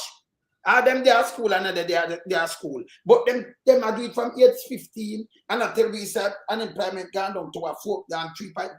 Bull crap. Bull crap. But 600,000 people don't want to work. That's bull crap. You understand? So them change that saying you're not supposed to compare. Me have it in front of me also. We show it on the Titans Thursday Byron, not true? Yes. Yes. Can we have it right here? So them change it. So what them do now, him want to use statistic and run when they mash up the road. Yeah, you mash up the hospital, man, Christopher Tufton. Destroy the hospital. We don't have Panadol in the hospital in Jamaica, you know. We get travel advice with the hospital the first time we hear that in the history of the world, not just Jamaica. And these people still are going on, so we do good. When you not starve to death. UN put out that about 77.2 or 77.3% of people can't find food. Can't find food. In Jamaica. But yes, still them put out these foolishness. You understand? Them put out these foolishness. Shane? Yeah, we not play with them. Remember, look for that thing that we named Shirley. I remember I said we not around put you now, you know. Sir Mark Willing there right there. Yes, when Sir Mark Willing they're on the platform right now. Nobody play with me because we not play with you, you know. Move. Yes? All right. Just know say me this. Me not play with you, no. Move. Surely where you want them. Move fast. Yeah? Before we see you move. Yes. Yeah, man. Yes, brother. So you see what we are talking about now, people? When I voting time as them call, them people forget wipe out. Again, tired. That's about the man to queue. These people don't go enrich themselves. What them do is they lie and go around and continue to tell lie. We not put up with this no more. You understand? None time. See? So me and my brother out here, so. I want to know what we are doing out here, so, you know. We not play with them, you know. Yes? We not play with them. We are do facts check and we are keep it real run. And me and my brother like this. And we have Pastor Wiki this and we have lied. The melting pot, what we done with them, Pastor Wiki pray over them, what we done with them. Melting pot. You understand? Right. Yeah, we have Pastor Wiki pray for you, you know. We dip on back, you know. We have a pastor. So we have Pastor Wiki pray for them. And we melt them up. All right, now we not play with them. And Jeffrey Dusko call it. So him come out with the 2018 road traffic aqua pass and attack him foolishness by that. Yes. Yeah? Attack him foolishness. See? I tell about Carman 5 years. That's from 2018 road traffic act. Definitely. Out already. This is how him deceitful. This guy will have 28 bank account. When I suppose, hey, if that was a PMP in power. Remember what them do Azan? Remember, let me show you what them do Azan. Remember, remind him. Yes. For Azan. Exactly. Sure. Watch Azan. Sure. Remind him. And look what he has done now. And still doing. And still doing. Let me show them about Azan. Look for Azan, Richard Azan. Look on this. So, me ask, you know, I'm showing them Sabasita, Sparling. Them are the bundle. So you look on them asphalt, and at least the people them that stand up on that. And this make the whole of that them have to resign. That's you see this? Alright, remember here where only himself surely we're gonna flush you. Yeah, you deserve it, you know. You deserve a flush, so we're gonna flush you. No, what you said, no flush you right now. Remember just push up Azan and then me flush you. Yes. Yeah, Azan. Them 6 up them bill. Both JLP and PMP get them, right, brother? Yes. Look what all this tell we say so. Anthony sitting in Parliament with a Minister of Government was openly accepted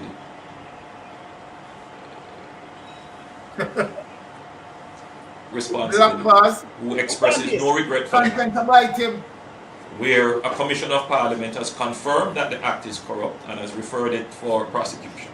Look at me first, Shirley now. Shirley, and your mama, your dad a thief, you know, because look at talk about Mark Golin, when a thief nothing from nobody. But you say 128 bank account. That you should charge your treason, get off. You're a nastiness. Me tell us around us when around. You know so them dunks, my brother. Exactly. You know so them dunks?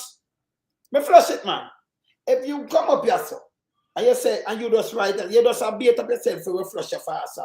Because if you mention thief out their mouth, we look at Andrew Onis, we look at Agintai, and look at Andrew Onis have 473 million around through bank account, and can't tell where we get it from. Look at Andrew and look where Andrew have a beer.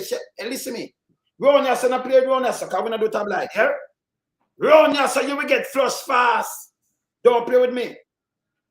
And when you mention thief out of one mouth, we move it already, man. That's a garbage, a backroad attendant, you know.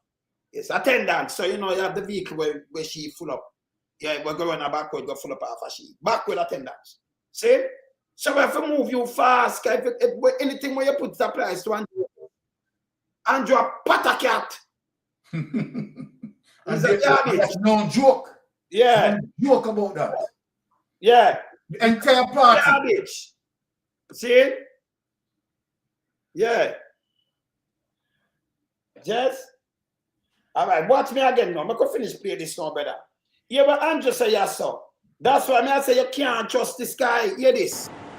And that minister shows no sign of wanting to resign, or the Prime Minister showing no signs of moving to dismiss the minister. with all the sympathy that one can have for support, this is embarrassing. Hearing. Not only to the government as a and the man this with 1.5 thousand acre land when take from the people of St. Thomas, you know. Look on the people them we are talking. Look here. This year, 1,500 acre land for $1,000. You can't trust this year. But it's embarrassing for help poor people. The one that him upon WikiLeaks with jokes and everything where my traffic, Dr. Crab. The one yeah, see I'm gonna start beat him. The amount of thing he moved to. These people are not honest people, them shouldn't in the politics. These are garbage. The whole four of them are garbage front of me. I'm a tough for Cougar there to make 5.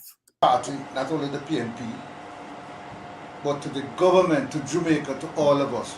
Our heads bow this morning with this sort of reaction to it. So we have to take firm actions in this regard. I thought the press, big up family.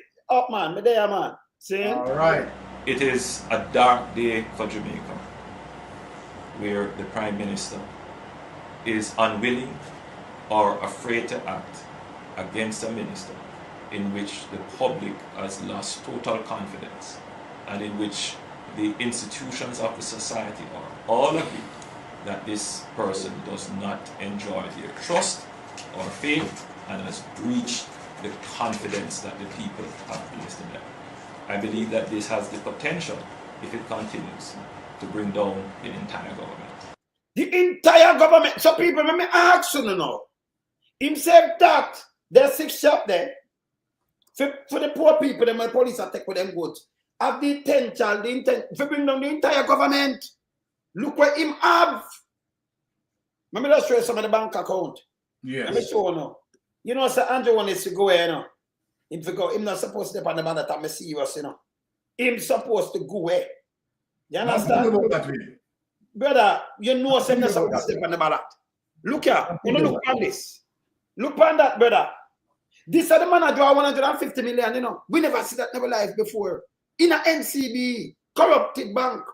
120 million withdraw. Million. The man get 140,000 from SSL. I know Usain Bolt to get back 1 cent. In a 2019, we see him collect 72,000 from SSL too.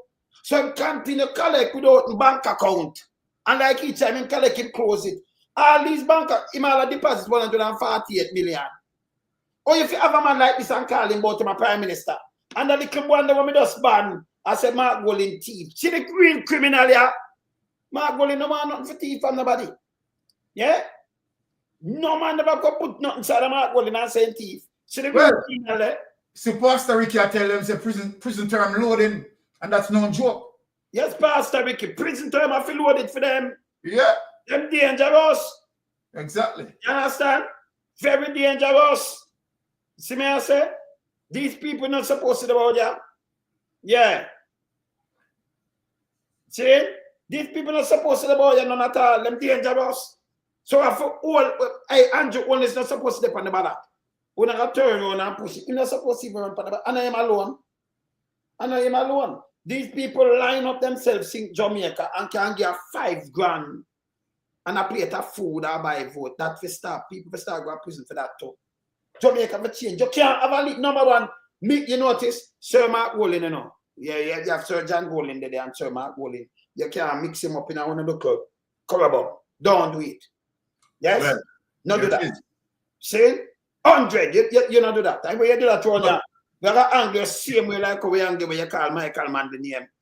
Sir Patricia, anyone, Sir Michael Mann, any one of them. You're not mixing in and want to cover about. Don't Sam, watch this. Yes, brother.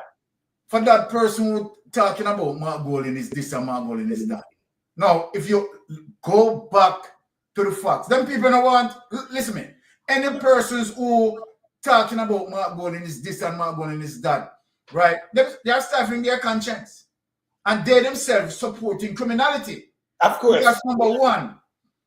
Go back to the initial stage as it relates to, right, good governance. Yes. Right? Andrew Holness did not, right, yield to the code of conduct. No. The code of conduct, you understand, speak of the 7 principles of good governance. Yes. But Andrew Owen is telling the public that is not about good governance.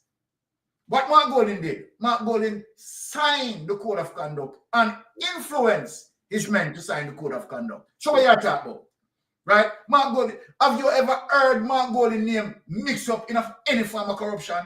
No. Right? Mark Golding make sure that him submitting statutory declaration on time. Right? And not only submitting statutory declaration, right? He makes sure that he speak the truth on his statutory declaration, morality, and good morals and ethics, honesty and integrity. Yes. Right now, lately, we discovered that Andrew Owen stole the Integrity Commission investigators another lie. When he said that ADMA did not have any account. Yes. That is a lie again. A lie. The whistleblower said Mark Golding said Mark Croskery, right, open an account, you understand, for ADMAT in St. Lucia. You hear that? Right? So he told the Integrity Commission investigators another lie that needs to be investigated. It needs to be charged. Need to be charged. Remember, that's reminding me of Sir Mark Golding again. I'm coming to have a play about this, Golding was born in 1965. Remember, play about this to them because he's the son of Professor Mark Golding was born in 1965 in Kingston, Jamaica. He's the son of Professor Sir John Golding, Jamaica's first orthopedic surgeon, and Lady Patricia Golding, a career public servant. He attended Mona Prep and Campion College. He studied law at Oxford University and graduated with first-class honors. He also attended the Norman Manley Law School, and he got the prize for the most outstanding student of the class of 1987 to 1989. He got the Commonwealth Scholarship to the University of London for a master's degree in commercial and corporate law. He's married to Mrs. Sandra Golding, and they have 3 children. He was called to the bar in 1990. He's partner in one of Jamaica's leading law firms, Hart Muirhead Fatto, since 1993. He's consistently rated internationally as one of Jamaica's leading commercial lawyers. He's co-founder of Jamaica's first investment bank, Daring Bunting and Golding Limited, in 1992. He's co-founder of Proven Investments Limited in 2010. He served as director for a number of leading companies in Jamaica, including Grace Kennedy, Bank of Nova Scotia Jamaica, Kingston Wharves, and DBNG. He served as director of Food for the Poor Jamaica. He's chairman of the Mona Rehabilitation Foundation, now called the Sir John Golding Rehab Center. He is president of the People's National Party and leader of opposition from November 2020 to present. Mark Golding was appointed to the Senate in September 2007 by the Most Honorable Portia Simpson Miller. He was Minister of Justice from 2012 to 2016. He was responsible for managing the 2012 to 2016 government's legislative program, and he championed numerous reforms to improve the efficiency of the justice system and strengthen human rights in Jamaica. He has been a member of the National Executive Council, NEC, of the People's National Party from 2007 to the present. He has been a member of the Constituency Executive of South St. Andrew since 2008. He was Vice Chairman of South St. Andrew since 2011 to 2016 and became Chairman of South St. Andrew since July 2016. He served as Treasurer of the PNP from 2009 to 2012 and then in 2017 to 2018. He's been an executive committee of the PNP from 2009 to date.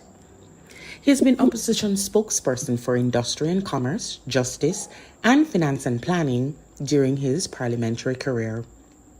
He pioneered Jamaica's ganja law reform, for which he has been internationally recognized. He's leader of opposition business in the Senate from 2016 to October 2017. He was chairman of the Public Accounts Committee of the House of Representatives from November 2017 to November 2020. And he's member of Parliament for South St. Andrew from November 2017 to the present. You hear that? All right. You know why not more than that around here? Definitely. Yes? Not more. Hey, let me tell you something, man. When you have a spotless, where you can't listen, you can't place your finger and go say, this about the real lead about ya. And I must salute Surgeon Golding too, you know. And him mom, Miss P. Golding. Mom Patricia Golding, yes. I salute them for the great, yeah. Them serve Jamaica well. When you combine the whole of them and the JLP right now, put them together, where Sir Mark Golding, mom and dad do for Jamaica, yeah? And no, none of them do. Them on go rob from Jamaica and you only saw the mini and them. Criminal them. Yes. You understand? Well accomplished. And so we are going to help now for move Jamaica in the right way. We're not playing with them around here. Yeah. You understand? We're not playing with them around here. Not true, my brother? Definitely. Right? With the level of criminality, this government needs to go. And to be honest, they are in a situation which part, I mean, if Andrew Holness need to step down right now, you understand, which one of them, right, that have honesty and integrity can come forward and rule the governance? None. They're all corrupted. They're all corrupted. Right? And so then we have a serious problem as it relates to the Jamaica Labour Party. Right? And we want to change them. Like yesteryear. Right? They need to go. So the essence of what we are saying in terms of good governance, honesty and integrity, that matters. That matters. Here you have a geopolitical situation that brewing, right? And where your government can become now a puppet, right, for first world countries. Particularly, I mean, giant in the first world countries like, you know, America and China, right? And where your government is so corrupted by that level of corruption, Andrew Holness has lost his sovereignty. He cannot stand up and defend the country. I tell a lot of people don't understand, you know. The people who defend Andrew Holness now understand, say, Andrew Holness pushing down this country in the abyss. Thank you. Right? He cannot stand up and defend the country because at the end of the day, they have certain leads on him. Right? Yes, yes. They have certain leads on him. And so then, how is it? No, him can't go in a Michael Manley shoes. No, dear. Michael Manley stand up. Michael Manley stand up, you know, against the United States, you know. Stand up and said he's not going to crawl out on his knees. Can Andrew say that? Eh? Can Andrew say that? You know what? Some of them who defend Andrew Holness, they might witness, you understand? Some might be the SEAL team coming and take him out and carry him down. You understand? Some of them who defend Andrew Holness level of criminality. Right? So then the country's been so vulnerable, and you are going to show the entire Jamaican people under the bus. Look what you are doing with the Cuban doctors. The Cuban doctors who, when we need the help, Jamaica, it is the Cuban doctors who help us. If you look on the skill level of some of the Cuban doctors who are here, those skills definitely needed as it relates to our health sector right now in crisis. And just remember, and just look at it now, you know. What good Donald Trump is going to do in terms of telling us, right, that the doctors who are helping us, we don't have a good healthcare system. The healthcare system is in shambles. And the Cuban doctors who are helping the Jamaican people. What good in this when Donald Trump is going to tell Jamaican, tell the government, you understand, to make, you understand, those Cuban doctors left Jamaica, when at the same breath, it is the United States that send travel advisory warning their people, right, to travel with caution coming to Jamaica because Jamaica system don't have a good health care. And the very same breath, you understand, it is them who is now moving out, trying to separate the Cuban doctors. And then you have the Prime Minister bow under the pressure there. You might later for bow, brother. You understand what I'm saying? You know, them have been filed. Because they have been filed. Yes. Anything that Marco Rubio is going to say to him, he has to agree in America's interest. Must agree, man, telling that. Remember, the people, before he made the decision in terms of, separate himself from the Cuban doctors. Remember, we are telling you that he may have to do it. Because America have him filed, him have to bow. I want to say, when you come see what we are saying, you understand? Come to pass. So we are telling people, we say, I'm not prophet. We are not prophet. We are reading the sign. Better. You understand? Not tabloid. We are telling the truth. Yeah, we are telling the truth. Yes. We are reading the sign. So the GLP people, them who are different Andrew owners. Why they are not asking Andrew owners as it relates to the decision that he has made, you understand, to have the Cuban doctors dispelled out of Jamaica? What is going to happen to our healthcare system? So what is going to happen to our healthcare system? Right? Remember, Andrew owners let government, rub up the money, in our healthcare, over $720 billion unaccounted for in our healthcare, and them come out and they are on the top of their voice talking about, okay, we spend X amount in healthcare and spend X amount in security. Where it is? We only can get it from their mouth, how much we can spend, and we can't see the physical expenditures. What can go so? You understand? You talk the talk, you understand, but not walking the walk. So you can talk when you talk, but at the matter, people don't see the reality on the ground. Many of the hospitals need proper bed, right? Need proper machineries, right, to give service to the patient. What happened to those? And yet you spend billions of dollars, billion. Look how much spent on Cornwall Regional Hospital, and I know Cornwall Regional Hospital cannot finish. $21 billion. But be surprised when we see Keisha Mack, you understand, put in position, right? And definitely going against the institutional the institution guidelines. When I see Chopper John put in position and have no skill set for those areas, that is what God show us we call about nepotism and cronyism and skullduggery. That is how the money cannot be accounted for. When we see GLP administration open several accounts in SSL, and contractor who they are giving work to, you understand, fund out some of the money and put it in at the SSL GLP contract. Why not talk about that? Why not talk about that? Una run over us when I talk about man going in this and man going in that. Why not talk about that? We don't have the evidence in our face and everything we talk. You understand? Where's the evidence? Andrew Wallace again, they talk about they are the father. You understand? What a man love take jacket. What a man love take jacket. No, but this is what I tell you. This guy is not just a punchline guy and go on and do things and be serious. I said that guy not supposed to step on the ballot. He's not supposed to be on the ballot, not at all. It's an embarrassment to Jamaica. Him and just the liar that's sitting in the world. But him dangerous to society. Yeah. Andrew Wallace and the minions. Yeah. Go on. And it just lies. I just lies. And the most serious thing Ian. Yes. You see the PSOJ quiet. No.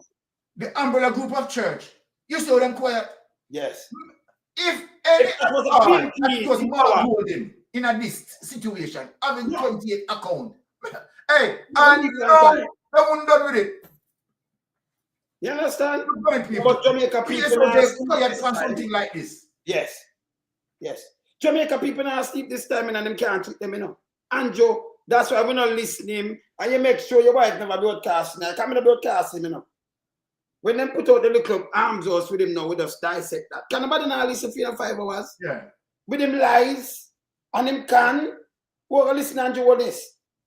Who are really listen and follow him? See, watch your thing burn down the barren. And with your dead man go down there and attack, say, it's not very easy for the people. Them. Just last year, Angela promised them $1 billion market. Exactly. What? Exactly. This guy continue to lie and treat the people. Hey, we're tired of you, We're tired of you. And you see the Indians, them. Yeah, the one with the hard year, they attack because Mr. one day, them a push her up. That one day. Remember, we know you, We sure not pan your tree, The one the pan hard year where we attack, because we know the whole of the pan peer list. Like we know. So me and not only that, him never promised Trelawney to be an oasis. You know, remember saying promised Trelawney in an oasis. Yes. Or to Trelawney. Yes. He promised things. See? But we know what just so when promise can put the country in a recession. Yeah. Them not fix no road. Them mash up the hospital, them mash up the school. The agriculture sector, them mash it up. Everything them destroy and then turn around and say them are the good. We not work out for that. You understand? I run and think him can use PR and trick people. Not listen. As long as we sit down here, so it now go work. We are the Titans. See? One of my Titans, brother, we have 2 more about there, you know. Yes. See? You can't trick nobody about you. Exactly. Never again. Yes, Byra. Him not say him you know, whenever I'm ready to turn it up and turn it down, but him not never say cut off the knob. Him not never say cut off the knob, Wayne. Cut off him knob. Cut off him knob long time. Him can't turn it up and turn it down. There is no turn up film. See him knob, there people. I cut off that. Yeah, man. Cut off him knob. I remember this sub-zero government. The sub-zero government. See them there? There's a draw big mama. So all right. Corrupted government. See them there? They're not good, man. Yes. Yes. And the Pastor Ricky, I tell them, say, the best interest of Jamaica, the Prime Minister should have resigned, and that's so true, Pastor Ricky. You understand? And the PSOJ need to call out the umbrella group of churches. Them people are so quiet in the art of corruption, so much corruption cover over Jamaica, and then people are quiet. They're very corrupted too. I will not play with them. So we are hold them to a so watch all them out in the administration, all them give them a pass, you know. If you do corruption and mash up the country, you know. Yeah. Yet to when Sir Marky G come in, because we not move neither. One of the wickedest thing, you know. One of the wickedest thing, you know. You cross-carry. You cross-carry who mix up in the whole corruption, you know. The Jamaica Labour Party government have you cross-carry from the Jamaica Stock Exchange Board Oversight Committee, you know. Put him on it in 2021. Put him on the Oversight Committee of Jamaica Stock Exchange Board. I don't want it. Listen, my man, this is the art of corruption. Brother, SSL, you know, see the building itself now. Right. When name own the building. Man. Eh? SSL, you own the building. Eh? No, the Prime Minister Wayne, right, is saying that people must not put back the PNP in power. You understand? Because they are not honest. Him shouldn't use the word out time mouth. None at all. None at all. He's honest out time mouth, brother. Honest. Shouldn't use the word out time mouth. None at all. It's a disgrace when him speak about honesty. It's a disgrace, brother. Right? Yeah. Now, look on it. You have the top criminal in a SSL. You understand? Yes. And the Jamaica Labour Party administration place him on the Jamaica Stock Exchange Board. Yes. Eh? You can't get it worse than that. It can't get worse than that, you know. It can't get worse than that. That's them not about them, brother. Brother, them not about them. You understand? So we don't got to tell them. Because when them sit down and watch, we not put more time and talk, you know. And Joe is supposed to step on the ballot. And many answer to a fight. Them a goddamn disgrace. Them a criminal organization. That is a corrupt criminal organization. That JLP corrupted criminal organization. No two way about it. Yes? But Wayne, when you look at the curse. One of the charge of treason too, you know. Criminality. When you look at the curse, what the man caused in the Caribbean. Yes. The curse. Yes. Now, when you're looking at Barbados, me and Matley, right, have more seed, more than Andrew Honest. Yes. Me and Matley get up and say, listen me, you can take your visa, but me they keep the Cuban doctors them. Me and Matley have more seed, more balls than Andrew Honest. The man let down the entire Caribbean. The entire Caribbean, the man let down. But me and Matley can say it's on a point of discipline and principle. We are standing on principle. Yes. Principle. Right? Why am I stand on? Because he knows I'm corrupted. He knows the United States have him filed. You understand? So then guess what? You are going to make the entire Jamaica suffer, and some idiot they come in the chat here and I talk about this and I talk about that. Yo, trust me, some people don't see my brother. God them knows. thugs, man. Them, we are the Titans when we teach them things we're here. We're not around with them. And them can't help Andrew Naida, because him, let me tell you this, Jamaica for change, you know. Andrew Naida, they have to go trick no more people boy again, you know. We now work with that, you know. Uno poor at that boy Andrew like for no. Andrew make all kind of look a promise. Go on 5 grand and 3 grand and a plate of food on the field. That a uno. You understand? Uno want to live under them thing that we not do it. You understand? Exactly. As I said before, I just give a warning, because I have one of them on radio station I run out. And we see say it a run out too. So we're going to add here, so we're going to deal with that case there. You understand? I talk about bro this. We're going to deal with that case there. Because one of them would have pay this, and I like we know them, you know. We know them. And I like we don't know them, we know them. Them for go, man. You understand? Them exactly. You understand? And this bad. You understand? No man, I say I'm going to talk about who get rich and all this and all these kind of people here. And then we talk about Andrew only to get rich off of that. We don't talk about you straight up nastiness. And talk about SSL. Man a billionaire. Him a billionaire. You understand? Yeah, man. The guy is a billionaire, Andrew Honest. See? We don't want them kind of people that run a place. It will stop. See? Yeah, man. We have to move them, man. Them have to move, man. Them have to go better. No say the better. Well, I mean, look here. They are living poison, you know. You understand? They are living poison to the Jamaican people, you know. Of course. Right? Because if these persons stay in power, the longer them stay in power, right, Jamaica is getting more damage. Right? It's best that them leave right early. The best that them exit very early. Because the longer them stay, Jamaica is damaging more and more and more. And the people them see it, you know, let me tell you something. No. You see, our Jamaican brothers and sisters, yes, right? They are not going to make him pass through this time, you know. No. Because the people now are fully aware. And goes back way in terms of even how you started in the process of social media. Yes. And you understand, we have to be glad in terms of you being the root, and you understand the Irish part. You know, people can listen, people can tune in. You understand? And social media is making the change. Because I'm telling you, wait, if you didn't have social media, if you didn't have, you know, soldiers in the space, right, like many vloggers who are vlogging, bringing the truth to bear, you understand? And the thing what is significantly important and what is hurting the Jamaica Labour Party, you know, let me understand them, let me talk to them.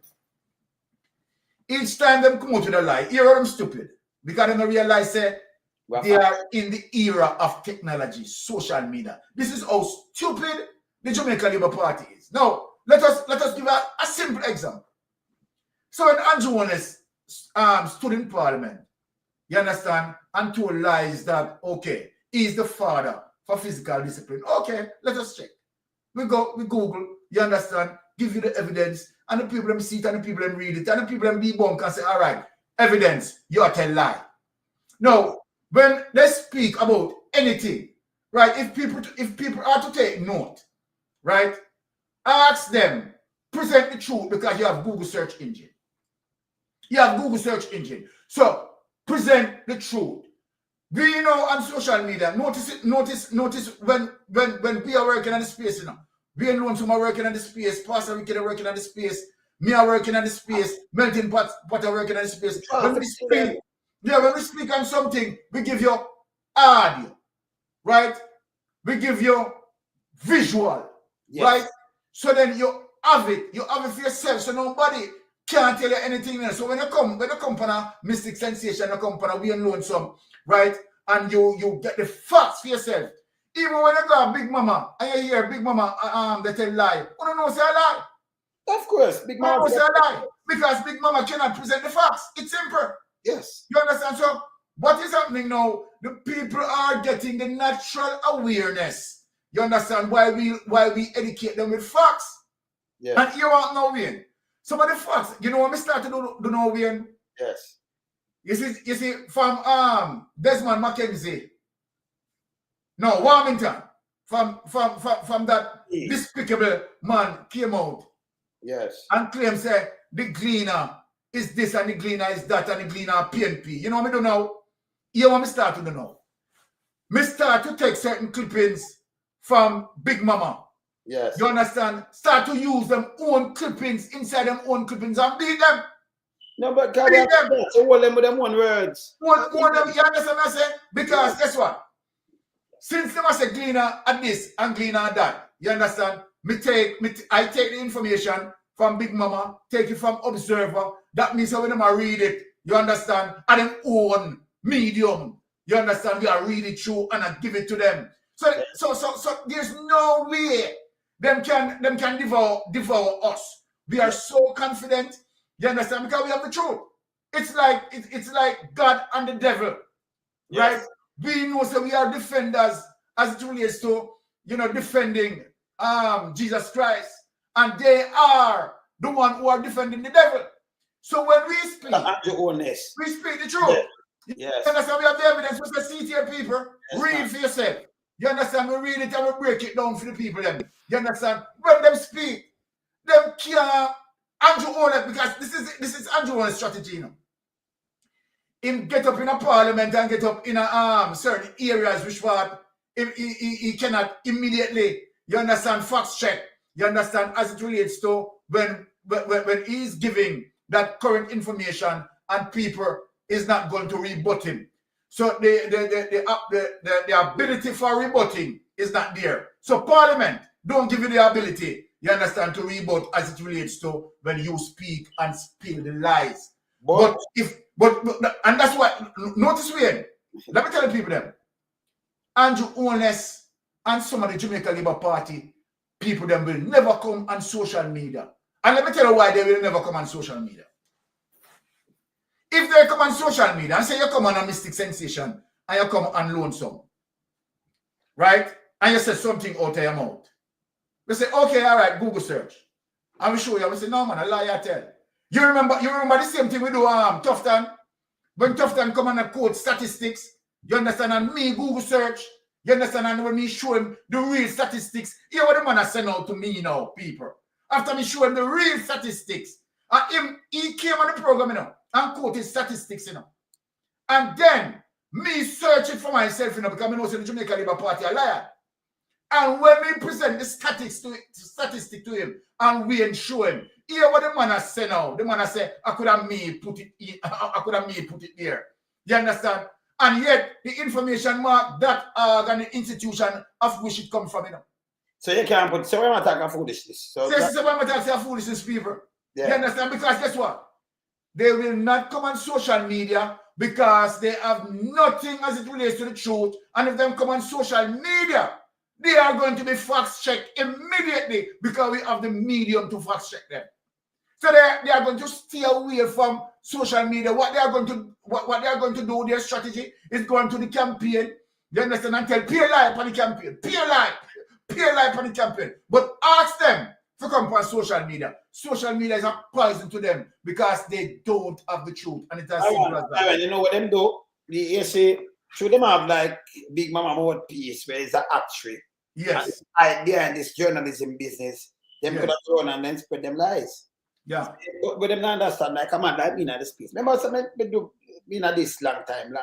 So, you know, before you have social media. So, we understand media. So, them can't go around me. Use your own word and hold them accountable. And use the thing you fact check them. So, you know, when them run out, you hold them. And your own is where him spin him live in a one room, then two room. Then go yourself, do something else, then him go yourself. You know him not work, him go tell the kids them, oh, the place break down and them not have the money for repair. Then him come and blame the weather for mash up. Then him blame PNP after. So don't even if them tough. For you listen, Andrew, it can be, you know, the rain mash it up, then the PNP mash it up, then you go and get in an half year. You run get smart holding.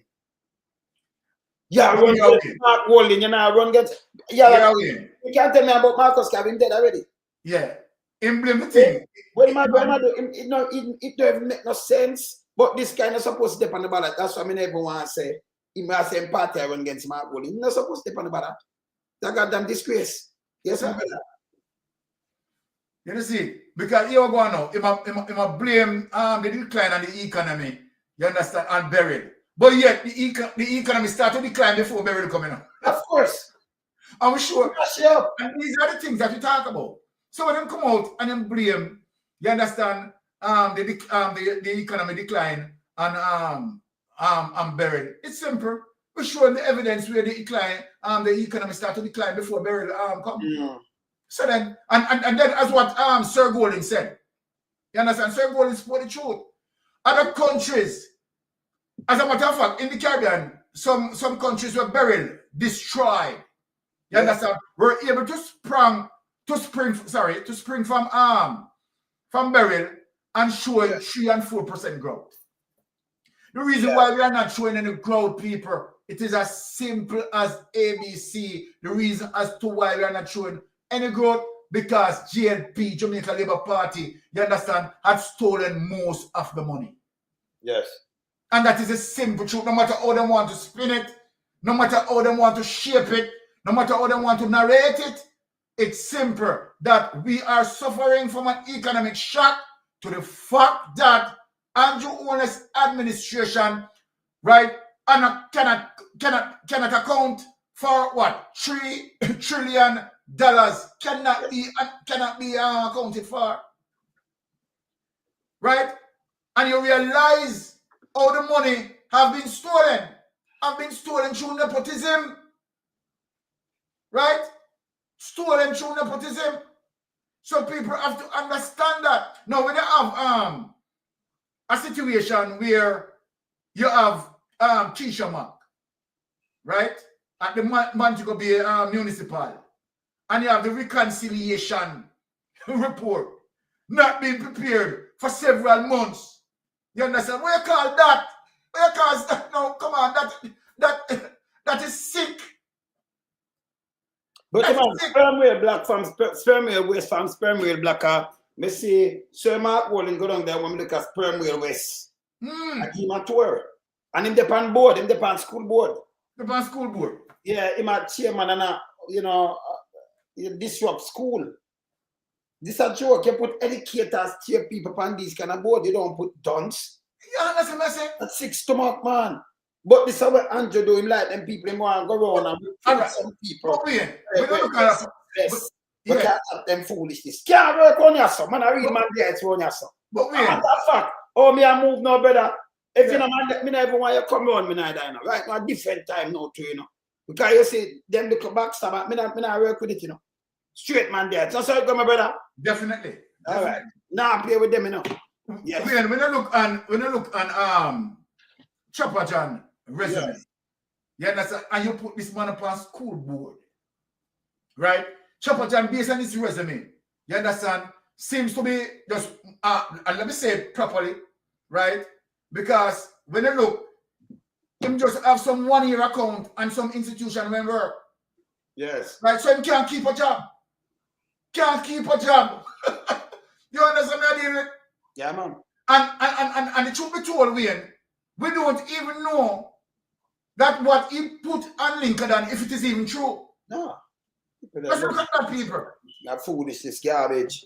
But this is what you get for us liar to. And you have him put him on school board. So, all right. When you have educated people upon the school board and Chopper John upon it, yeah, right? You think you can talk to them? Why go talk to them, sir? You just video them and rush them. That's sperm whale. Nothing to talk to them about, brother. Not at all. Well, that's a problem, my brother. Below around the country, build up in Jamaica. We're not joking with these people.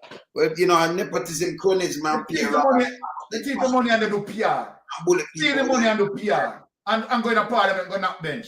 Steal the money, PR, I'm going to parliament, going to bench. And tell lie to the people them. And I destroy the people them. Madness this. And I start destroy the country. And line up them pocket. When you look past Sir Monday, come from where I'm there now. Scholar, and yet still the same dead poor. You want people to look out for just chat and promise people have to get wise up. You know why you're not from Andrew, you know? Kind of supposed to step on no ballot, you know. The PSOJ, them should have said to it and say, no, this one one who say it wrong, but no. When I put up a head in a betting with criminality, when I can't get to you no criminal, I not do it. If you not call Andrew in that bracket, I not call no get to you no criminal, I stand up with them. You understand? You can't have this, your prime minister for your country. You cannot. You understand? A guy like this, 28 bank account, Crazy man. 473 million around 3 account, but 151 times. And the amount of place him have. Remember, I know Andrew do hard work, you know. A politics him come get rich. Politics that thing where you come serve, you're not supposed to do this to it. Eh? Why for bill 800 million think was just a investment at 800 million, nearly $1 billion. Nearly $1 billion. Born in a 1 room, 2 room. When they married in a 97, them couldn't even find the food for feed 250 of them, guess. Yeah. But now $1 billionaire. And the billionaire will come after the woman coming down to Trouble Zion. And then we see something else because the first charge there. In the pandemic, him get so him have so much more things, you know, better. Yes. Because him declaring in 2019 171 million. So how you get that? But now him gone. Pastor. Well on the way. You know see what the man do? For sure, how the man is deep in the current. Let me show you a little thing what we are looking at in terms of what Andrew Honest did. Now, in 2020, 2021, you know, say it was the height of the pandemic period, right? Fam. But the man imposed some stringent laws, you understand, in order for them the people come out of them place, you know. Yes. I think what the fine was in some instances the fine was what 200 up to like the woman 700,000 them charge. All right, what's this now? Million, all them thing there. What's this now? While he was doing that, right? He was now dealing with transaction via SSL, you know. Yes. NCB, you know. You know, see the way and say in a 2021, you understand, some of the transfers went into SSL. Yes, yes, man. So in the height of pandemic, you know, and that never going to enrich himself more. That's what I'm saying. Height of pandemic, in the enrich himself. If you go away. You understand? And I tell you this, not trust the PNP. Eh? And I tell you say, not trust the PNP. Wicked and corrupt, man. The brother here, trust me. Yeah, and I talk about when you don't make the PNP put them on, and we do this after mash up the place. Can you imagine? I know you mash up the place. You think you can't come trick for around here? A man there, it's one a man that's the first in study. You can't trick with no plate of food and a 5 grand or 3 grand. Remember me tell you. And let me tell you something, even me you couldn't feed me because I'm on a yam for one nasty. All of you are big up yourself. Them they even know that, you know. I say, if me hungry, me rather eat dirt. If you see me coming out hungry, I'm blessed. Can you imagine? If me even hungry, moon even eat, even not number one, me not eat rice. But moon even eat up. No, you couldn't give me nothing. You mash up the country. You mash up the people there. You trick them. You understand? When dangerous. Him come out and tell lie, you know. But the people them when cuss up them house, you know, brother. Yes. And tell me say again we make the people them see the wickedness. Yeah? Play back again make the people them see the wickedness. Remind the people them about the wickedness with him. Yeah? Tell we say a gang, yeah, and a gang and they mash up the people them with lies. Right? Yeah? I'm going to Parliament and tell lie upon Klansman gang. Say them. Yeah? Wicked brother man, he wicked. Man, lie man. Him go and go tell lie, yes, at them and him gonna do what to them. Yeah? Say, yo, and yet the person who involved, you understand, a person who close to him, the principal. Yes, sir. The brother are wicked plus tax. Let me tell you. Wicked man. The man lie, man. Man, 100% natural evil. I mean, I tell that from morning, you know. Yeah, you man. understand? But I'm glad the people are listening. People are listening. You understand? We are getting there. Slowly but surely, we are getting there. Man, lie, man. Including the existence of criminal gangs and the capture of communities. Hear it. Madam Speaker, and our survey, we received a report and we have done our own surveillance, and we have discovered that in proximity to Clifton, which is shown So this is the Clifton community demarked in red, but just above it, if you're facing it, it would be to your left. This area has been captured. So, Madam Speaker, the National Security Council, in reviewing the development plan, observed an insidious and growing threat in the area where alleged gangsters were capturing lands in the area adjoining the Clifton community, creating their own informal subdivision and selling these lands under the false pretense of ownership or building on them themselves. We are showing you now some pictures. What is going on? These are not people. Them person more unify and better than the ribbon cutting thing we give people. Them may not cause the people them bagamot. Look on people in the house better. And them got tear down. The structures of look on the structure them and not cause them so much poor money. persons look on this. Squatting. The capturing. The SCJ has given warning and served notice to cease and desist. The capturing and the legal construction has continued to the point where some 30 structures have been identified. Let me be clear. The government wants every Jamaican to be able to own their own home and a piece of Jamaica. But it must be done orderly and lawfully.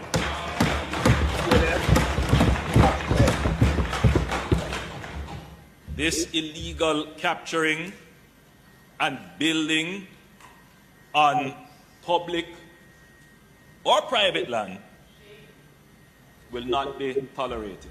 This illegal capturing and building on the lands compromises the well-laid development plan.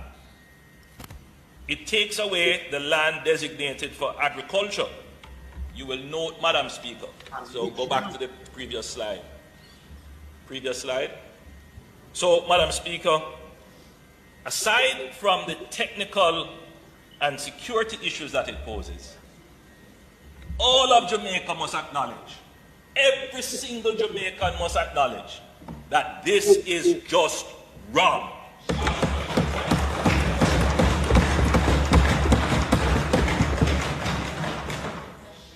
The government of Jamaica, therefore, will make a stand. And I repeat, Madam Speaker, the government of Jamaica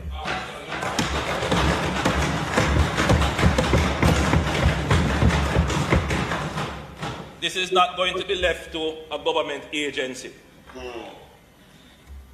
No. This is something that the central government of Jamaica must stand up to ensure it does not continue. So, Madam Speaker, directions have been given to the security forces to have a strong presence in the area to treat with any threats from any criminal that may want to interrupt or exercise control or present any obstacle to the government rectifying that. The government rectified that. I remember this. I'm own like you never get the money out of it. I'm own. Let me show you how to do this. 100% pure devil. I tell people, man. Yeah. Satan in flesh. Of course. Principal. Look here. Look who gets charged, people. Look here. Look here. Good afternoon and welcome to the Midday News. Here's what we have in the bulletin. School principal charged in relation to the fraudulent sale of lands has been further remanded. Yes, sir. Who gets charged, people? Look here. I'm going to show you. Look here. Look here. Until October 31. Parish Court Judge Desiree Alain will make a decision then whether Ms. Ward-Brown will be granted bail. Now, Ms. Ward-Brown is charged under the Proceeds of Crime Act, Law Reform Fraudulent Transactions Special Provisions Act, and conspiracy to defraud. At least 3 other persons are being sought in relation to the matter. The government on October 6 demolished several unfinished structures which were built on lands illegally captured and sold by persons. And Prime Minister Andrew Holness told the House of Representatives that a criminal gang had captured lands near Clifton and was reselling the lots. All right, we can move this. We can look on the people them now. Let me show you who are Brownward. No, see that, you know, see not yet. Brownward. We can show you who Brownward is. Hold on. Just watch that. So, hey, Father God, go beat the brother. Boy, I'm going to tell you. Real dirty vampire. People. Look on the principal. Now go now picture. Yes, Prime Minister. Okay. So, me say. So the JDF has deployed a forward We can move that. Look on the principal who will take these people. Look the next principal list. Hey, take a picture of them three people. Rural Reed. Take a Rural Reed. Criminal enterprise here. See the criminal enterprise. This are the woman, a film, one principal, two principal and him that run school too. You can't trust none of them three. Three of them run a court right now. And them date can't come up. The Prime Minister and them two, yeah. Remember what we were doing? Yeah? Two of them turned minister in the education thing. And see how they? And now them move our case. See them there? Look here. And me see Ward Brown, other principal. Hey. And me see Fred Green, and one of your minister. What are them? See them the people? Take a picture of that. Them if you run on the internet hot. Oh, God. Yeah, who there? No. These are the people. Look on this. When you get a picture of that, still picture. Them three here, no good for Jamaica.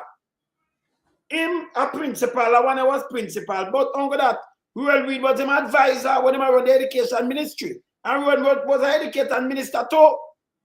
But look what the three of them do to Jamaica. Eh? She take the people their money, you know. And I see Andrew come and call. I see name all done, you know. She name say, you know, I'm principal down in a film constituency, this, you know. And I know she depend $2 million bill. We don't hear about the case. The man has moved the case with the corrupt judge and corrupt DPP. Yes. The man will move the case. She don't get no data now, you know. The man do a 9-day wonder, but we have follow it up. Because she should have been in prison long time. But him see, girl like she collect, you know, brother, and him not get none out of the loot, you know. That's just say, well, the one I want to collect and I collect piece of this. Yes. Him own the one of them, run share one of them. But she want a packet of thing. You know what, sister, not grab nobody else. Real breed, film case, not call up neither. And Andrew one is the IC, so the three of them tangled up in a court now, you know. That picture, a famous picture, you know, brother. The three of them, this, you know. Yeah. Three cooks. And they are all in court. They are all in court. All in court. Hey, one of them no Father good. God, if you no busy, come here. Eh? Father, I tell Father God, if Father God no busy, come here, man. Because I tell you, say, I think embarrassing and disgraceful. We don't look on that. Brother, or the man come out to talk to Jamaica people, you never expect, say, a film principal down a film place where him and she running, and she has sell the land them over there.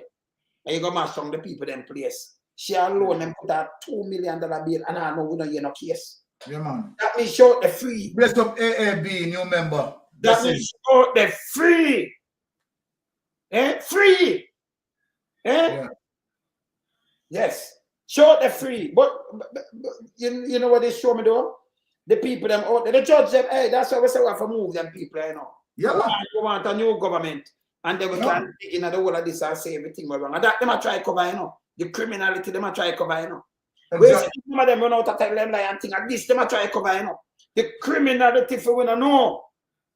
Because once upon a time, not so long ago, them did have it big year again I say the government did have 10 term, 5 years a term, you know.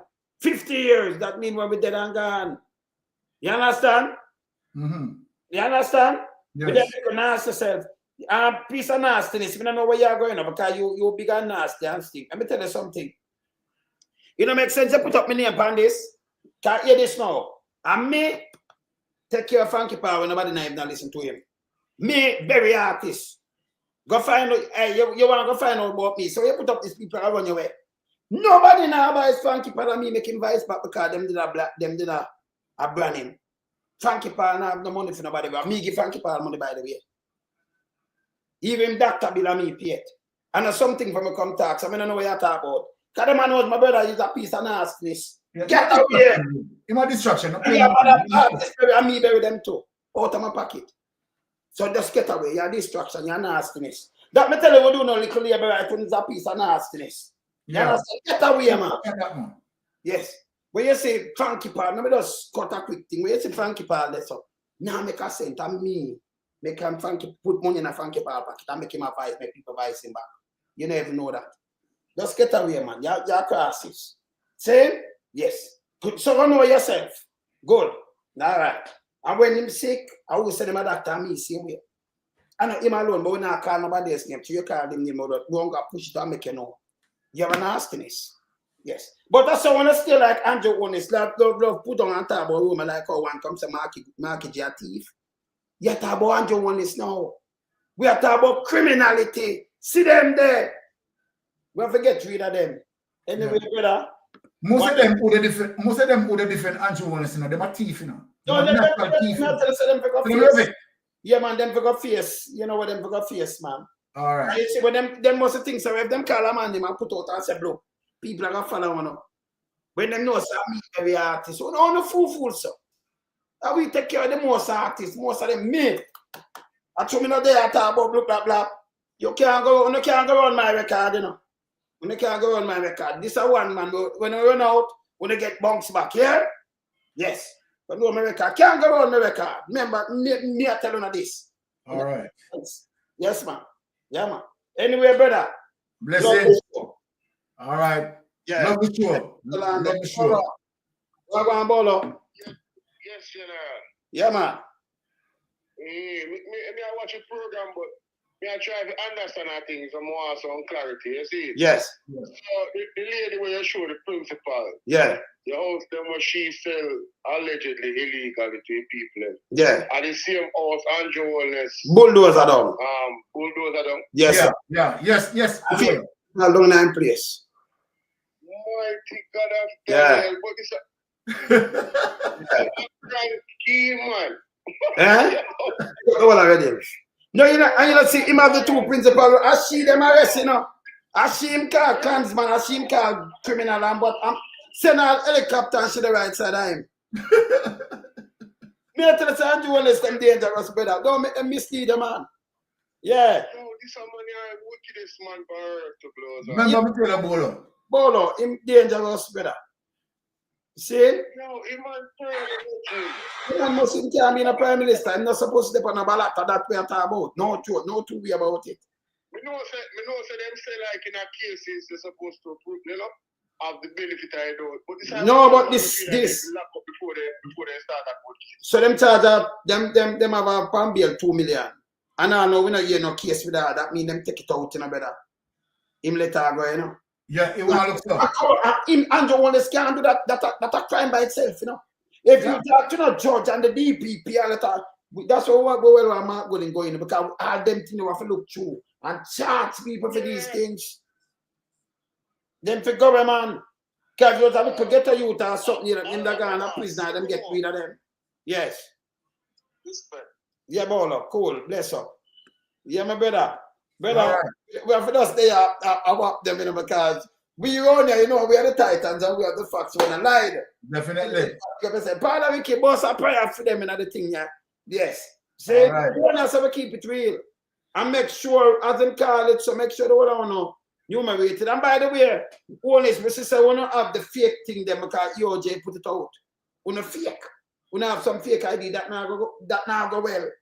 Make sure you use the black book, EOJ. And your honest must have on the ballot. It's a goddamn disgrace to Jamaica. Now we don't talk. My brother. Blessing. Nice. All right. Bless up.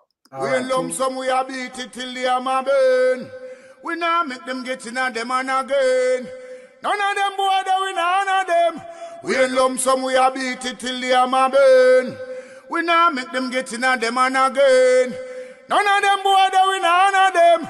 We alone some rise up the bomber day. I'm not a Judas, them a backstabber. I'm my wife, and this straight beauty and glamour. No guy can walk to name me with no dagger. Maybe the heart of Mandela, but the mind of a Zama in the mold. Like a bull man, we send us the jammer. Lyrically inclined, be a metaphor, so no listen to lyrics line to line. Become a lyrical fighter, put up in the rhythm, they want some more hole in a hater. Lyrically inclined.